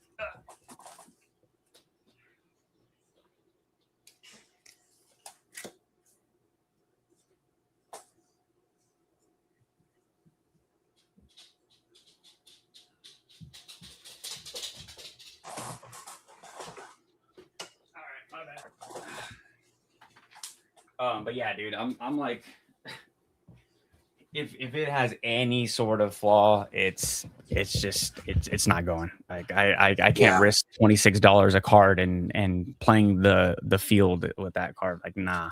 Especially like more modern cards too. Like It's not, especially if it's not PC. If you're Yeah. trying to do plays, don't. And yeah, that's something I'm trying. I want to get back into, like into is like find a card, buy like 10 to 20 of them, and send them all in. Right, like pre-grade obviously, but then send them in and just do plays like that. But it's just like there's so much that goes into that alone before even, like, it's like you're really, it's not gambling, it's kind of a little more it's calculated gambling, I guess you could say. For There's sure. just a lot of money in that where I'm just like, I don't know if I can shell out that much and risk that, even though I am kind of good with grading. It's still kind of risky to me. Maybe I just don't feel comfortable and I have to kind of like nut up a little bit. You know? So we discussed this morning because everyone kind of tried to convert me to tag, and I do understand that it is very liquid. For one, you save on those like upcharge fees, especially if you have grails, if any of the big cards. Yeah. The tag Facebook marketplace is like absolutely goated. You can sell ultra modern bangers like that day in 2-3 days. Yeah. So there's that, right? So if you're strictly talking about, like, if I would have, let's just say this Gengar Chew is a 10, right? I send it to tag, it grades a 10. I could sell it that day. Like there's no question. But for me, with some of this, like, I mean, we talked about Delta species in the beginning, like a tag 6. I don't know how fast that's gonna move, but a PSA 6, I think will move. So there's just that. Like I've never seen a tag 6 before. Yeah, tag. Well, one of our guys, was it Uncle Shrimp that sent in the chat? Uncle Shrimp is still here, dude. Like so tag is so good. They detected like moisture on one of his cards. Oh wow! And gave him a tag 6. Clean card, but yeah, moisture. So I think one of our guys is gonna try to do the heat press and do all that stuff and get the water out. I had there's a Pikachu. Hold on one second. I think there's a Pikachu here that my friend wanted me to pre-grade, and there was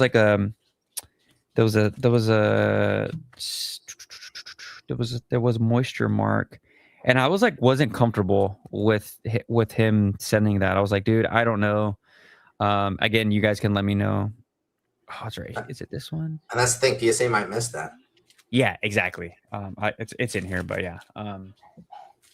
Yeah, it was a moisture mark, and I was like, I don't know if how strict PSA is for more like clear. I don't know if it's a finger or something, but there's definitely like it's not a fingerprint, but it looks like a moisture mark, like almost like a teardrop. So I was like, I told him, I'm like, I wouldn't send this in. Like, I don't feel comfortable. That's 26. That's an auto 6. That's an auto 6 and possibly a 5. Yeah, I'm like, is the degree. Yeah. Let's see. When a guy like Garchomp, who handles thousands of cards, gets scammed by 10K 151.0 Mew, the average person is screwed. I think that was such a, like, you're at a show, you're excited, the lighting's not good there.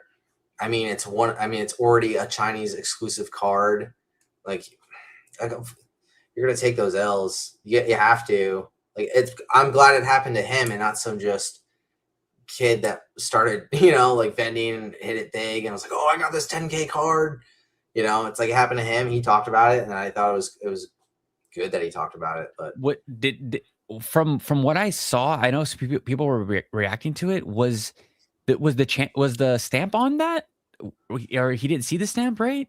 I don't know if I actually don't remember. I don't know if they even discussed or he knew that there should be a stamp on. That's what it was. Yeah. And I think because of his video, people are now like hyper vigilant about it. Like when I bought that Venusaur, I put it in the Discord. I don't know if you saw, like the Chinese Venusaur Pokemon.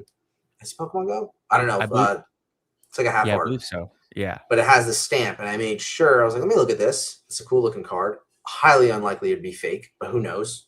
China does whatever the heck they want, and it has a stamp. So I'm like, cool, sweet. Like, I feel good about it. It's $10. So whatever. Yeah. But like that was one of my favorite. And see, that's the thing. Kind of like going back, but like that's the thing about card shows. Like, you're gonna find a card that you freaking love, and it's just one, and it doesn't have to be $100 or more than $1,000. It can be like $10. I want that 151 Mew so bad, but it's like 10. The Mew. the Chinese exclusive. I'm a Chinese exclusive guy. Oh, that one. It's like I think it's the best Mew ever. Even if it was $100, I think I would still have that same take. After seeing that Venusaur and like getting it, because I'm a Venusaur guy. Like that's my that's my dude. And after seeing that card, I'm like, I want to get more Chinese exclusive stuff because you don't see this because it's like Japanese. It's like, yeah, you can get the English version of Japanese. Like Chinese is like, well, no one else has. Like it's only Chinese, Chinese. So that I find that to be really cool, just for collection. You know what I mean? Yeah. And you never know what if those like even the cheaper Chinese cards if they can go. You never know. Yep. I think, dude. I think if things between China and Pokemon, the company, it goes well for the next couple year or so, I think we're gonna see some pretty cool stuff. I mean, they're killing it, dude. Like with the exclusives. I mean, they're kind of like I'm not like maybe a hot take, but they're kind of putting out some stuff that's better than like Japanese stuff for sure. Where 100%. I'm like, dang, that's like just that Venusaur alone. I'm like, that's a half art and it's textured everywhere. But it's like really good. It has the same quality as like Japanese artwork or print. Like that's freaking. I can get behind that. You know. Yeah, and then just like I said, the insult to injury is just those beautiful freaking exclusives. It's like you kind of have the best of both worlds, right? With the Japanese texture and like but the thing is like I've debated this with longtime Japanese collectors. It's just like Japan doesn't really need to do like they got the exclusives right in the beginning and they still do, but they don't have to do that anymore. They've already established like such a strong fan base in both like America and in Japan, obviously. Whereas like China came in, or at least Simplified Chinese came in during the Sun and Moon era. So, which is like the best era for them to do that. You know, it's such a strong era for them to come in and start there. It's you know, they got a long way to go. And not only are they trying to make a presence in China, but for the rest of the world. I think a lot of Americans even like see these cards. I mean, we talk about the Chinese cards in the Discord like every day. It's like the new one is the surging super electric breakers in Chinese, but it's the Licia. Licia is a peel, I believe. Oh yeah, one of one art. So that's, I mean, the trainers will definitely go freaking hard. Chinese trainers, like that's just what they're about. Like if the Japanese trainers went hard, hands down the Chinese. Yeah, the exclusive trainers go crazy. Yeah, dude, it's crazy, and it's crazy what that market's like. It's like, whoa, that's a different world too. Where I'm like, whoa, what did that card go for? And it's just a trainer. It's kind of incredible. Insane.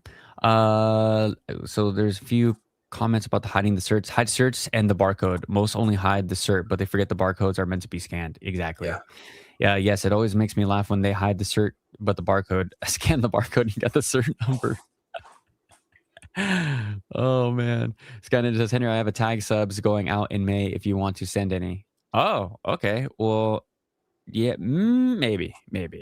I have like all of my cards that I want to get graded, like tied up. It had no texture whatsoever, and his dumbass had another fake behind the one he sent me a pickup, and he was asking, how is Rudy's grading company? Anyone know? Nah. What's his grading company called? It's a AGS? Is that what it is? AGS? AGS? I could be completely wrong, but I like the marketing behind it. It's really cool. It's a great website. I think they look cheap, but they're really strong. They're thick as hell. They're heavy. Mojo Man says, "What do you think about Ace grading?" I don't know if Mojo Man this is rage bait or he actually knows what I think about Ace grading. The owner of Ace. I'm not even gonna talk about it again, but yeah. The owner of Ace Grade, I was in Japan and that fool tried to like clear out the store I was in and I was so pissed. I'm like, who the hell is this dude? Thinks he could come in and just like take out all these cases and they're like, everyone's like, oh my God, it's Randolph. Oh, he's like the owner of Ace. I was like, I don't give a shit what the hell he owns. Into an owner of a company? That's sick. Yeah. Well, coincidental, but like that's the one that Suge was talking about with like the bottom half. It's on the bottom of the No. That's ARS. That's ARS. Oh, that's I get that confused. Okay, Ace is the crappy The bottom tier. I think they're from London or I don't know, what the UK or one of those Okay. places, and they do little pictures like extended arts on like the slab on like the. Oh yeah, I've seen those. Look so cheap. It's Those look terrible. like a Toys R Us Pokemon Yeah, card. my boy Tyler, he gets those for dirt cheap, like lowballs everyone in London, and then just cracks them and sends them the tag. That's so smart. Yeah, you might Yeah, as well. super. Oh, that might be the play. Might Yes. start doing. Jordan says, I don't know why anyone would grade with Rudy's company unless to support him. And that is the one guy who does not need financial support. Yeah, you're just gonna give him a stand of Grading cheat code. I use pay ChatGPT when I pre-grade. It gives me a percentage for each company on the chance for a 10. It's pretty accurate too. You just have to take proper picks for it to be useful. Is it? Yeah. Sure. That's a different way to do it. Everyone has their own little spice to grade and stuff like that. I think like the tried and true method of like what people have been doing for years now, just it's like get 50 cards, pre-grade, send them in, and then hope for the best. Like you're going to average, your average is going to be high. You're going to have a return. It might not be as much as I think people, when they think about that, they can't handle like a 30% return on that. Yeah. So like they don't do it. And that's why I don't want to do it, because I'm like, I kind of just want to hit it big and then like not bother doing it again, because it's like, it's too much work. Cause I'm doing other things like to make money in the hobby and stuff like that, which people don't really. I've gotten like some hate for it, but it is what it is. Oh, because they thought you were a whatnot scammer or whatever. Dude, if you say whatnot, that's why I leaned into it, dude. I sent you that thumbnail. I was like, I got those comments. I just changed my thumbnail. I was like, I'm just gonna lean into this. Screw it. Like I'm not doing anything. Like I'm doing what everyone else is doing, but like not like hyping it up. Like there's this kid that everyone's ripping on, and he keeps on making different profiles because he keeps getting banned or like maybe reported. But he hypes up like $5, $10, $20 cards, and people like pay way over market just because he has his friends bidding in it too, to like bid up the prices, as well as like him hyping it up too. And it's just like disingenuous. It's so terrible, so unethical. But like he makes a lot of money doing that. But people have been ripping on him. Like there's so many I gotta send you a few. Yeah, send me that. It's just so bad. It's cringy too, because he doesn't even know. He's like Rainbow Pikachu, Rainbow Crystal Pikachu, and it's just an EX Pikachu from Prismatic. It's like $7 market, and it's sold for like 30. It was nuts. It's like holy crap. I got to get on Whatnot, start printing. No, I'm just kidding. Whatnot's cool. Like you got to figure out like a way to do it. Like I mean, the streamers, the vendors know what they're doing, but they have so much product to go through, so it's a great way for them to kind of like get rid of like collections that they buy. Like their bulk is like like hollows, mid-era stuff that doesn't cost like $5 to $10, $20, maybe $50 cards that they just need to get rid of because they are like in slabs and stuff like that. But like as far as like the people in Whatnot, there are genuine people that just like collecting like basic common cards, and it's like fun. So like a lot of like what my collecting is too is like a lot of this is PC. So like all these cards I have, like I don't want to like pump I feel rude, but I'm not trying to pump my Whatnot, but like I have all these like that's not what I'm trying to do, but I have all these like hollows, these mid-era cards because I love them so much, and I know other people love them too. But like, I just dropped one. But like these cards are freaking amazing, and I like finding them for people, and like everyone gets them below market, which is really fun. So like that's the whole objective, is like I don't want to do like these claim sales. I'm not trying to be a vendor, but that's another way of like how I'm able to like, well, now I can buy the things I want. It helped me pay off debt, so I don't care what people say. Yeah, it's helped me pay off debt. So it's like someone ripped into me like, oh, you're just a scammer, or you just collect things. I was like, shut up, dude. Like, you don't know. You have no idea, right? Like, I was told this morning that Whatnot is a place to go for mid-era. So your boy might. I've downloaded Whatnot one time in the beginning, and I just like didn't understand why anyone was on it. I was like, but this is when what product was like readily available. I was like, why are people? I was like, they could just go to Target and just grab packs. So like, and I do understand like the community aspect, and I do understand there's a lot of people that just don't have access to packs like that. Yeah. So I do I'm trying to like, I'm trying to understand everyone's situation for sure, but Yeah. And I know there's good people on every platform, you know. Yeah.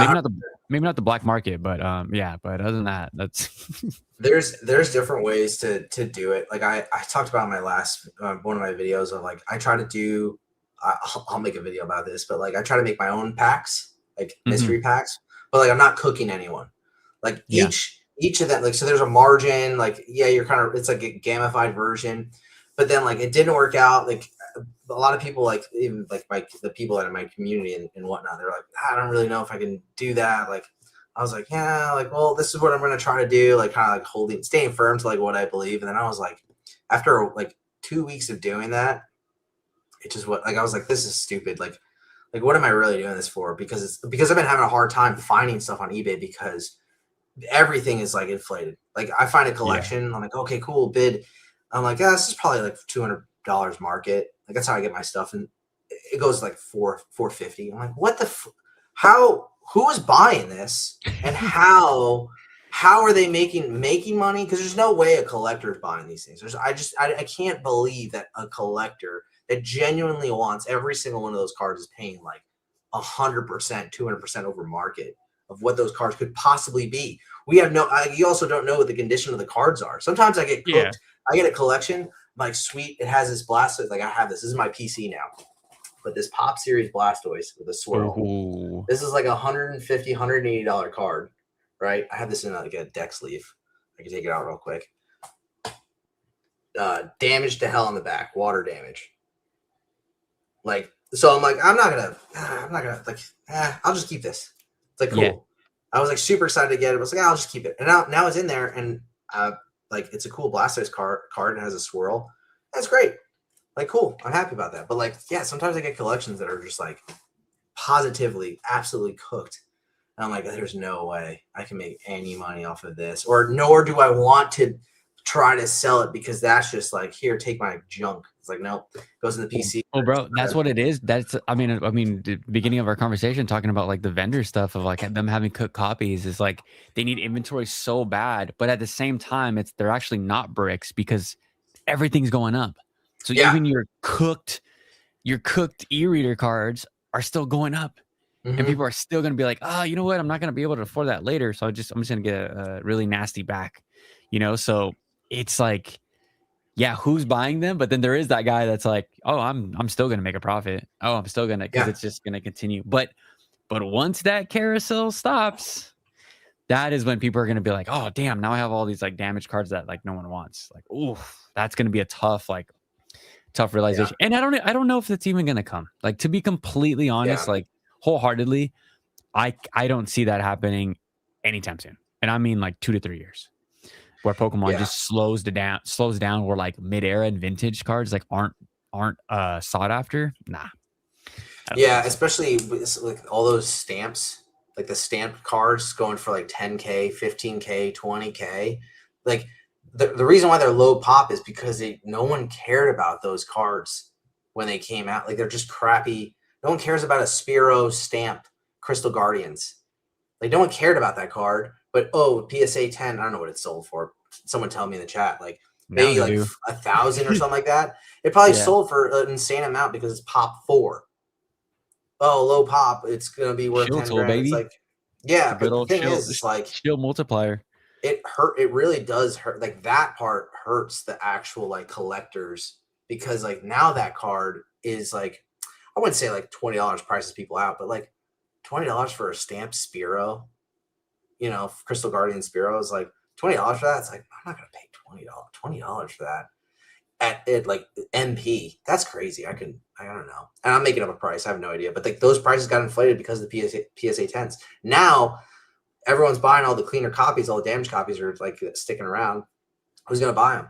No one. And that's what I've been seeing at shows. Yeah, me.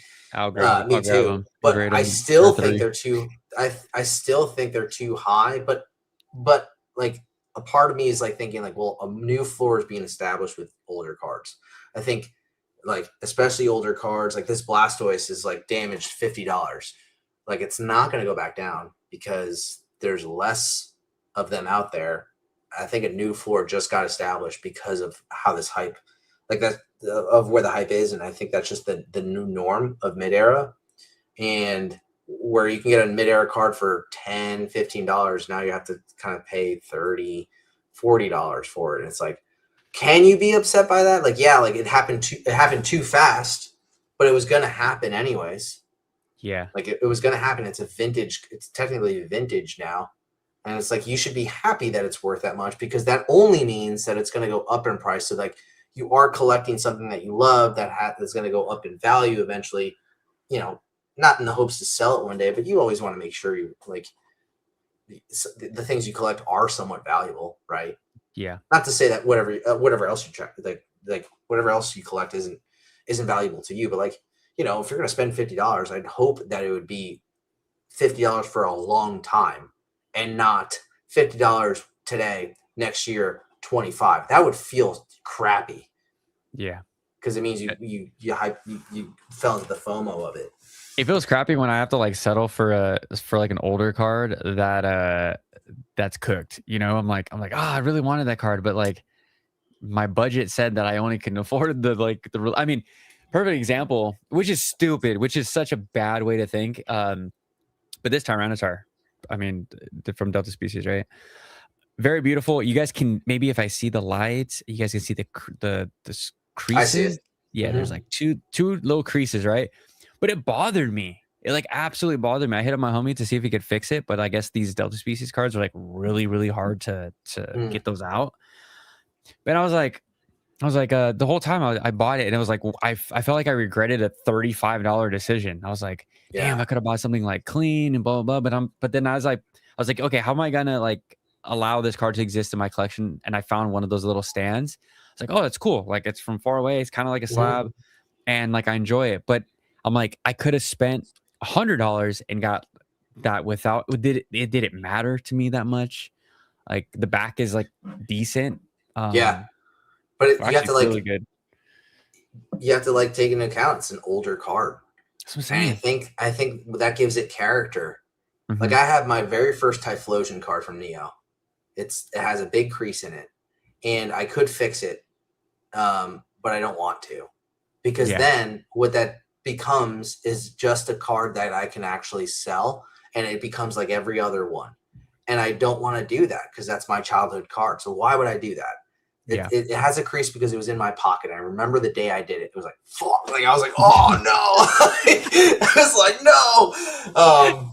But like I remember that because it was my favorite card, and it has a crease, and it's not a bad crease, but it was bad enough for me to feel bad about it. But my general rule of thumb for like vintage mid-era cards is like, it could be somewhat cooked on the edges and stuff like that. The back could be whatever, but like as long as the hollow is not, it just has surface scratches and not like deep like cuts through it. As long as that's good and it looks good and the print is good, and this Blastoise right now has like a crease kind of here. The it's like folded in a little bit, which I've straightened out to put in the sleeve. But as long as that's good, I'm happy. And that goes in my binder, and I get to look at it. Like I have this Gyarados. Oh, I'm all vintage Japanese. I'm on already. But like it has a crease. You can't even see it. Nah. But the hollow is perfect. The back is kind of chewed up a little bit on the edges. But it's like that card has character. That card is old. It's not a new. If this was a new like modern card chewed up like that, I'd feel like, what the frick? Like, what am I doing with my life? Yeah. You know, but this is an old card with character. Like this was somebody's card. This was in someone's binder. Someone clearly played with this, and that's cool. That's what I like about like the vintage cards. Yeah, 100%. Bro, I like teleported back to my 10-year-old self, or maybe younger, when I was at a car show with my boy Eric. But I put a card like in my pocket because I was wearing like cargo pants, and I just put a card in like the cargo pocket, and I was like, wait, what am I doing? Like I'm about to start walking around here with a card in my pocket. Like what the heck? I think it was the Marnie's Grimmsnarl that I bought, and I just put him. I was like, what am I doing? Like, just like for a split second, I just like forgot who I was. I was like, oh, so. But that's what that's what they're like. That's what they are. They're just like, I think, meant to be played with. They're meant to be played. They're like exactly. Well, I mean, treated well too. I think. Don't put it in your pocket next time. But like, yeah, for sure. But it was like, in a top loader. It was in a top loader, guys. It wasn't raw. It's just it's just cardboard. And I think that we're in a market, like we're in this market right now. And I think our people are taking this too seriously because there's too much money involved. Yeah. That's why. And now you have to, like, there's some, like, now it's kind of funny we're talking about this because it's kind of like settling me. Like, this is like cool because it's like, man, how I run my like little side hustle with like Pokemon is like, I have to like really be on eBay all the time. I have to look for cards. I have to make sure I sleeve all of them. I have to make sure like the show is fun. I have to make sure I take pictures. I have to make sure like, these are the right cards. I have to make sure if I want to keep them or not, or if I want to like, oh man, this is a really big card, I'm going to hold on to this, or maybe I send it out to grade, something like that. I'm taking it all seriously. And then I'm like, man, I haven't really enjoyed, I have to like wait and like say to myself, like, I need to like look at these cards because these cards are really cool. Like, frick, man, especially the older cards. That's what I'm saying, dog. You got to touch a card. These people got to get outside and touch some cards. Like, ain't nothing wrong with it. Get a little human oil on those cards, man. Yeah. There's nothing wrong with feeling it. What was the cards I was touching the other day? It was the base set Poliwrath. And I was like grabbing, I was like, dude, I like missed holding holographic cards, like OG cards. Like, these feel, and just moving them in the light. Yeah, I was like, these feel good. So I always try to keep those around so I could like, touch them and just remember all that stuff. Yeah, I have a whole bunch of cards on my desk. And I think that the thing I love about the older cards is like, as much as like the modern cards are cool looking, like they're really cool looking, there's nothing like holding a mid-era card and like just moving just see the Cosmo Hollow and like seeing it. Like, it's just so cool. And This morning when we were on our call, we had I have him on all the time, Pokeblab, Andrew. He's young. He's like 25 or 24 or something like that. Mm-hmm.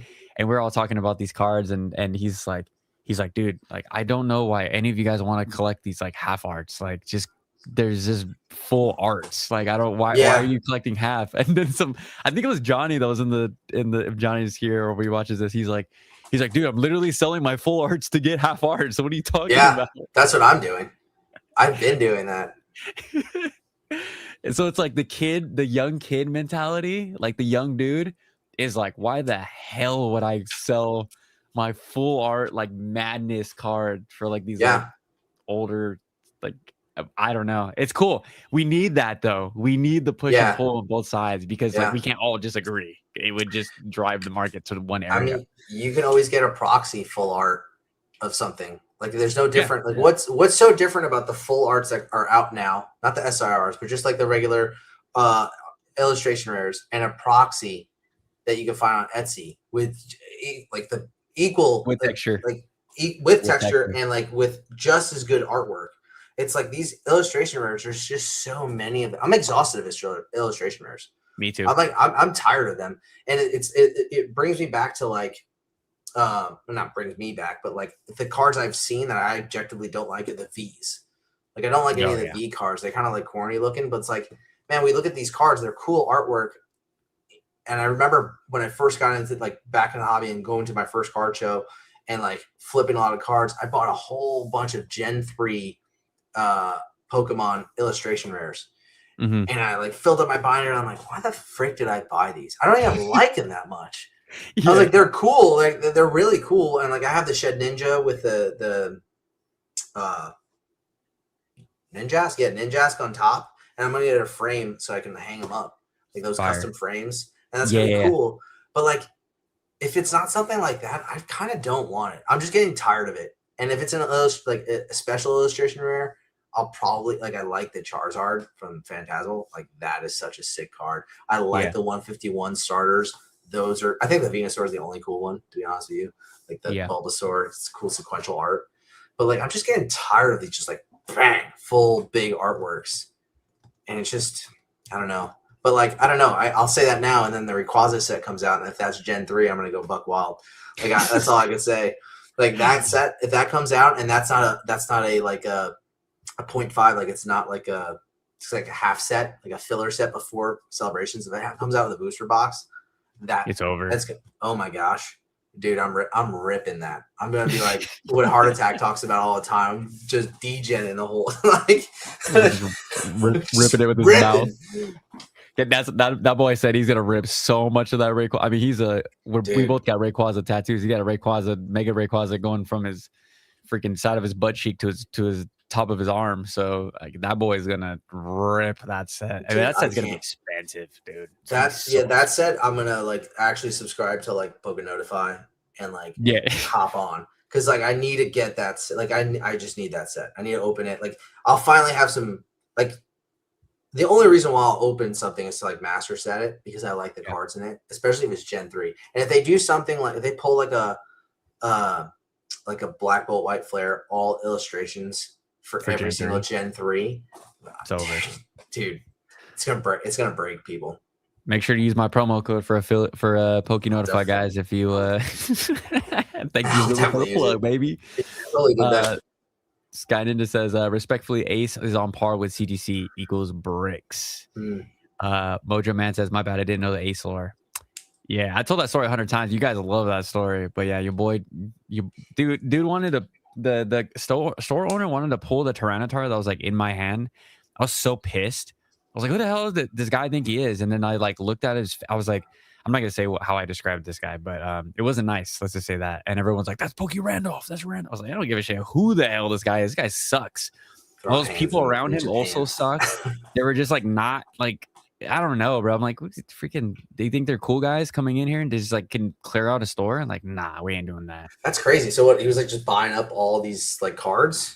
Yeah. Like, it was part of the, I mean, he came with like a big production and stuff. All of his boys now make their own content. It's all super like I don't like their content. This is like an English content creator from the London. Or yeah, but they mainly go to Japan and just grab all the grails and and then grade them with Ace, and it's so trash. At that level of greed, like I've gotten pushback. People are like, "Well, someone's gonna do it," and I'm like, "Yeah, but I don't want the owner of a grading company."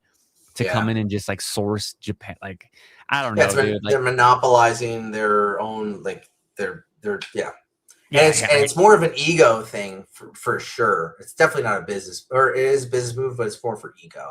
It just seems like that, you know. His boys, I think Randolph is a decent. I think he's a nice guy, but I think his boys are turds. Like they're turds. Like, I think they all saw Randolph's success and they all kind of like branched off to like to their own little channels, and they're all just copy and paste. But anyways.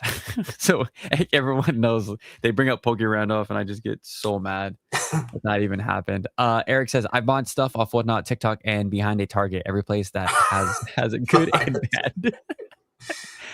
Bondego says, just price out all my trade for tomorrow. Your boy's working with 1,300. Oh, perfect.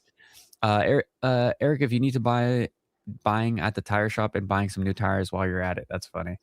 What else do we have? Oh yeah, Blab saying that blew my mind. The audacity. Yeah, dude, that was. Shout out to Pokey Blab. That's my dude. I freaking love that kid. He's a good kid, but yeah, him saying that was set off everyone in the chat. There was like 13 people, and everyone's like, "What is this guy saying?" That just shows everyone's age in the chat too. Just like what they're into. And like, here's the thing about like the new game that's gonna come out. I think it's gonna. I hope it's gonna like really bring like unity in like the hobby, because like the games have been sucking and catering to like really one audience, and I have not been interested in a game since like Diamond, Pearl, Black, White. Like after those games, obviously, because it's like you have to get a new console, and then it goes to the Switch. I was thinking about getting a Switch, and Sword and Shield, I heard it was terrible or not that good, and you're just losing the vibes of what Pokemon. Like, man, this is Pokemon right here. That's Pokemon. You know what I mean? Yeah. This is Pokemon being frustrated in one of the hardest freaking games on the Game Boy. But like, I'm hoping that the new game will really bring back, like obviously with modern stuff, but bring back like the design of Pokemon and the intent of like evolving your Pokemon, trying to catch them all, like, and a cool story, like a villain, like just bring it back to like Team Rocket, bring it back to like simple things. Don't try this like VMAX, like trying like all these different types of mega gimmicks. Evolution, like these gimmicks. And it's kind of cool, but it's like at the same time, it's like it loses its like flavor after a while. It's like, all right, I'm tired. It's just like, let me just get this animal and evolve it. And then like that's what it was. It's like I love this animal. It's like all the reason why these generations were so good, 1 through 5, especially 1 through 3, is because like you fell in love with your start. Like you genuinely felt, because that was the only thing you used up until like level 25, 30, and you're like, all right, I gotta start taking care of my other ones that I'm catching. But like that's lost. That whole concept is lost. But the designs look sick, and the leaks. Have you seen the leaks? I hate every Gen 10 Pokemon. I like Brow. Wait, really? Yeah, that's how I know the top is in. When everyone was clapping, when everyone was jumping up and down, clapping for Gen 10, I was like, oh, the top is so in. Like we're about to crash. Like we're about to crash this anytime. The next 3 sets we're crashing. It's going to 0. Because dude, this is the first time we've had people celebrating the starters. I saw those starters and I put on my grandmother's life. My best friend. I love this woman, freaking my mom, right? If you tied me up and just to a lie detector test, and you told me what's the state of the market, think about these starters, I'm like, these are the worst starters we've ever gotten, minus like Poplio and like what's the other one? I hate Trico. I think Trico's a terrible Pokemon. There's some terrible starters, but these things, these monstrosities of a Ponbon is a dog, dude, is a normal dog. Don't be slandering my dog, dude. Brow is like a freaking Angry Bird. Gekwa looks like a random Pokemon that you would catch halfway through the game and wouldn't even look back. It's just like everyone's just like, I'm blown away. I'm like, actually blown away. Okay, how about this? Meet me halfway. What if none of them turn into like a humanoid form? Oh, they're all gonna turn into some type of furry. I'm hoping they won't. I'm hoping they won't. If Brow turns into a sexy bird, I'm gonna lose it. Oh yeah, for sure. Brow's turning into how much? There's gonna be. Yeah, they're all going to turn into some type of sexified humanoid superhero. That's for sure. That's going to happen, dude. Because it's popular with the kids. Like the kids love these like superhero humanoid things. You know, like keep them on all fours. That's what they need to do. I agree. I want to go back to animals. Like, can we just go? Yeah, that's the whole thing. I'm hoping for with this Gen 10 is that they're going to be animals again. Keep them down. All right. Gardevoir was too far. That was the line, and we went way past that. Was Gardevoir the first? No, we got Jinx. We had Jinx, but Jinx was like kind of like I'm gonna say it, like the racist, like Japan's like, let's make them. That's what they did. It's like for sure. That's exactly. Japan's like, let's make fun of the United States for what they did, like 80 years ago.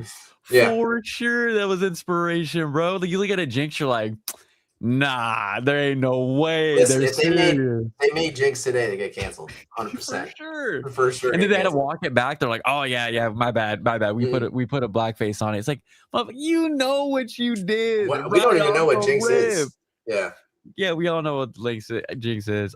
Eric said, I'm in on the Gekwa supremacy for sure. Going to be sexy Gecko though. Dude, that's crazy. Sexy Gecko as well. Nah, they crossed the Gardevoir line with Lopunny. Yeah, dude, Lopunny was wild, dude. Putting hips and like making Lopunny's like feet like stiletto heels. Yeah, thick legs. It's like the what you call it? Incredible girl. Incredible from Incredibles. The mom. Yeah, yeah. Dude, I hate when people like try to insert either their lifestyle or like what they're thinking, their dirty minds is on Pokemon. I'm like, let's just not do that. That's Japan, dude. Japan has like, dude. I was one of my favorite shows, Iron Blooded Orphans from Gundam. It's a really cool show. It's like 50 episodes. Dude, they inserted some creepy Japanese like child, like what's going on? Like a little bit. It was like a little taste. I was watching with my wife, and I was like, "Did they just do that?" And then it was just back to like being normal, and I was like, "What was that?" That's the That was worst. That was Japanese flavor. Just throw a little, a little, just a little. just a little. Hey, yeah. Yeah, Yep. we're gonna get a spicy Gekwa for sure, and then we're gonna get at least like 2 or 3 Pokemon with booty. You know, it's just like, dude. what are we doing here? What's it? They just had that somehow got through like 30 guys too that had to be like, you know, go through the product line. You're like, yeah, that's good. No, yeah, they approved it. They go, yep, yeah, yes. Johnny had a great idea. Let's just force that one through. Like, I mean, dude, it's the same thing with me with like One Piece. Like, this is obviously a proxy card, but I don't know if you watch One Piece, but why is Nami's chest just growing like bigger and bigger? Like, I get it. She's older. She's obviously like growing as a woman, but like my girl collects like the booby, like just booby cards. Like she just loves girls with giant chests, anime. All right. So so that's her shit. And she noticed, she's like, why is Nami's chest just getting like outrageous? I'm like, I don't know, man. I haven't watched a single One Piece episode. Actually, no, I've watched maybe the first season a little bit, but like I don't remember Nami being like that. Yeah, in the cards. Like I was like, what's going on? Like, why are these cards? I mean, it's obviously it's like it's catering, dude. Like it's catering to the gooner people in the hobby, and that's what's happening, dude. Don't even get me started with like why the hobby's blowing up even more for so like you got a lot of these like it popped up in my feed. I run a social media for a company, so like I have to go on their social media, so the algorithms just like reset, right?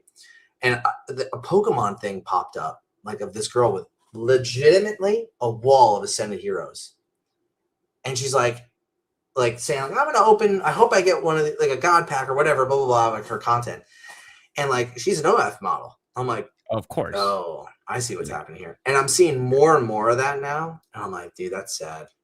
But like, listen, yeah, it's the double bang. Like, yeah, I have a few friends that are OF models, and they're like, yeah, they pay for I get to open cards, and they click the links, and they have full, and dude, it's their fault, completely their fault. And yeah, so guys, don't just I don't know, man. Stay away from the low bunnies. We're down bad. The dudes are down bad. I mean, that's what it is. It's like, all right, now you got the double down. The double down bad. You're really down bad if you're doing a rip and chip from the OnlyFans model. Yeah, it's crazy. That's like, but we were talking about that at the skate park like 2 years ago, right? When like Instagram started to get like just weird with as far as like the algorithm. Like you go, so my one of my friends, he's been married. He's a freaking saint, dude. He's like never looked at another girl like they don't exist, right? He's just never like and he's like my friend Will. He's like, nah, man, Instagram's crazy. They're trying to corrupt Miles. Like Miles has never even looked at a girl. He's like, you look at this guy's like home feed, and they're just like they're suggesting these girls, and it's like, what are we doing? He's like, yeah. Well, I'm full of like I have a bunch of Pokemon like algorithm, and like anytime I see something like that bad, egregious, I'm always like not interested. Yep, I hit 100%. That. It's because I just don't want to see that stuff. And then like I see like a Pokemon thing. I'm like, okay, cool. And then I'm like watching. I'm like, oh, I see what this is. And it reset my whole algorithm to now it's like more female dominant collectors. Which listen, you collect, you do whatever on your own time. But like I'm getting a lot more of that. And now it's like really disappointing. I'm like, dang, I kind of want to like don't really want to have those two mesh together because there's also kids involved too, like in the hobbies. So it's like you don't want that. Like it's just a little weird bridge gap. Like I don't know. But that's the state of the freaking world right now. It's like it's like how can we sexify and get money into your nostalgia? Like, oh, you enjoyed being a kid? Nah, let's sexify and monetize your nostalgia. So that's it, bro. That's really where we're at right now. We're at 2 hours in. Any last? Do you have a question for me, or before we get out of here? Or I appreciate you coming on, bro. Dude, I appreciate you having me on, man. Seriously, 2 hours. That was hella fun. Shout out to Henry. He was one of the first guys I've ever first PokeTubers, I guess I can call you. Damn, I got the word, guys. No, you're good. But like you were actually one of the first guys that I stumbled upon on YouTube. And That's then crazy. it was one of the catalysts to like actually like want to start kind of like talking and make content. So Sick. like, yeah. And then I tried the investor content, and that's my most viewed video. And I regret it to this day because I'm like, that's not what I want to do. But it Yeah. worked really well. So I see why so many people are doing it. But like, shout out to you. And then, you know, all the people, all the homies that like you're connected with too. So it's cool. It's cool. I'm trying to fight the good fight, bro. But like, if you guys can see, my views are down. The moment I stop talking about money, the views are It's all down. good. But yeah, it's cool. Like I always get pushed by the right people, I think, to continue to do the content. Yeah, to do like the right style content. Eric's giving me shit in the comments. He Yeah, I said saw that. Henry as the first PokeTuber really started the bar low, huh? That's funny. It's hilarious. Solid stream, gentlemen. Stay the course. Yeah, I'm trying to stay the course, guys. And you guys, like, I don't know, man. Like, this is just like you know, words of advice for anybody out there. Just surround yourself with good people and people that are in it for the same reasons you are. Because if you surround yourselves with a bunch of investors, you surround yourself with a bunch of people that are angry, and that's something that I did.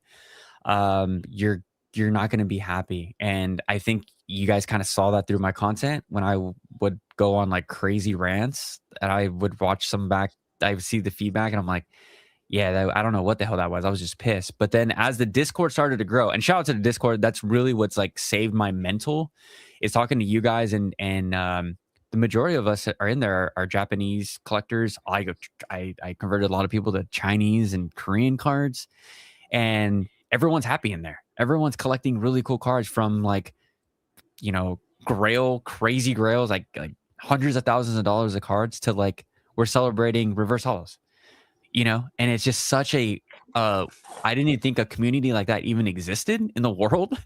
So it's crazy that they're there, you know, for my video. It's just dude, it feels like a freaking fever dream. Like I was telling my wife that yesterday. I was like, what is my life, dude? That there's like that in this hobby, in a world filled, or a hobby filled with investing takes and just all about money. But yeah, it's just surrounding yourself with good people is like really the case for like just forever happiness with life, I guess. Yeah. I think we got one more, and I know PSA is king. I'm listing slabs as we speak. That video today was wild. Just saying. What video was wild? My video? I don't even remember what I post, bro. I post videos 3 days in advance, and I have crazy mental ADHD problems. When I get bored, I'm like, I'm gonna make 5 videos right now because I'm bored. Yeah, you definitely rip them out in like one sitting. I can tell. I'm like, dang, that's awesome.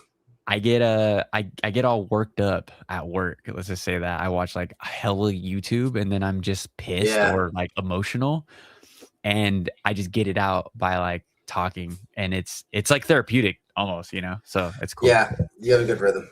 Appreciate you, bro. All right, guys, we're gonna get out of here. Thank you guys so much again. Thank you, Ruben, for coming on. Hope I didn't hold you for too long. Good. I was excited all week, man. Yeah, we'll chat again. I appreciate absolutely. Everyone else for being here as well. All right, guys. Talk to you guys later. Peace.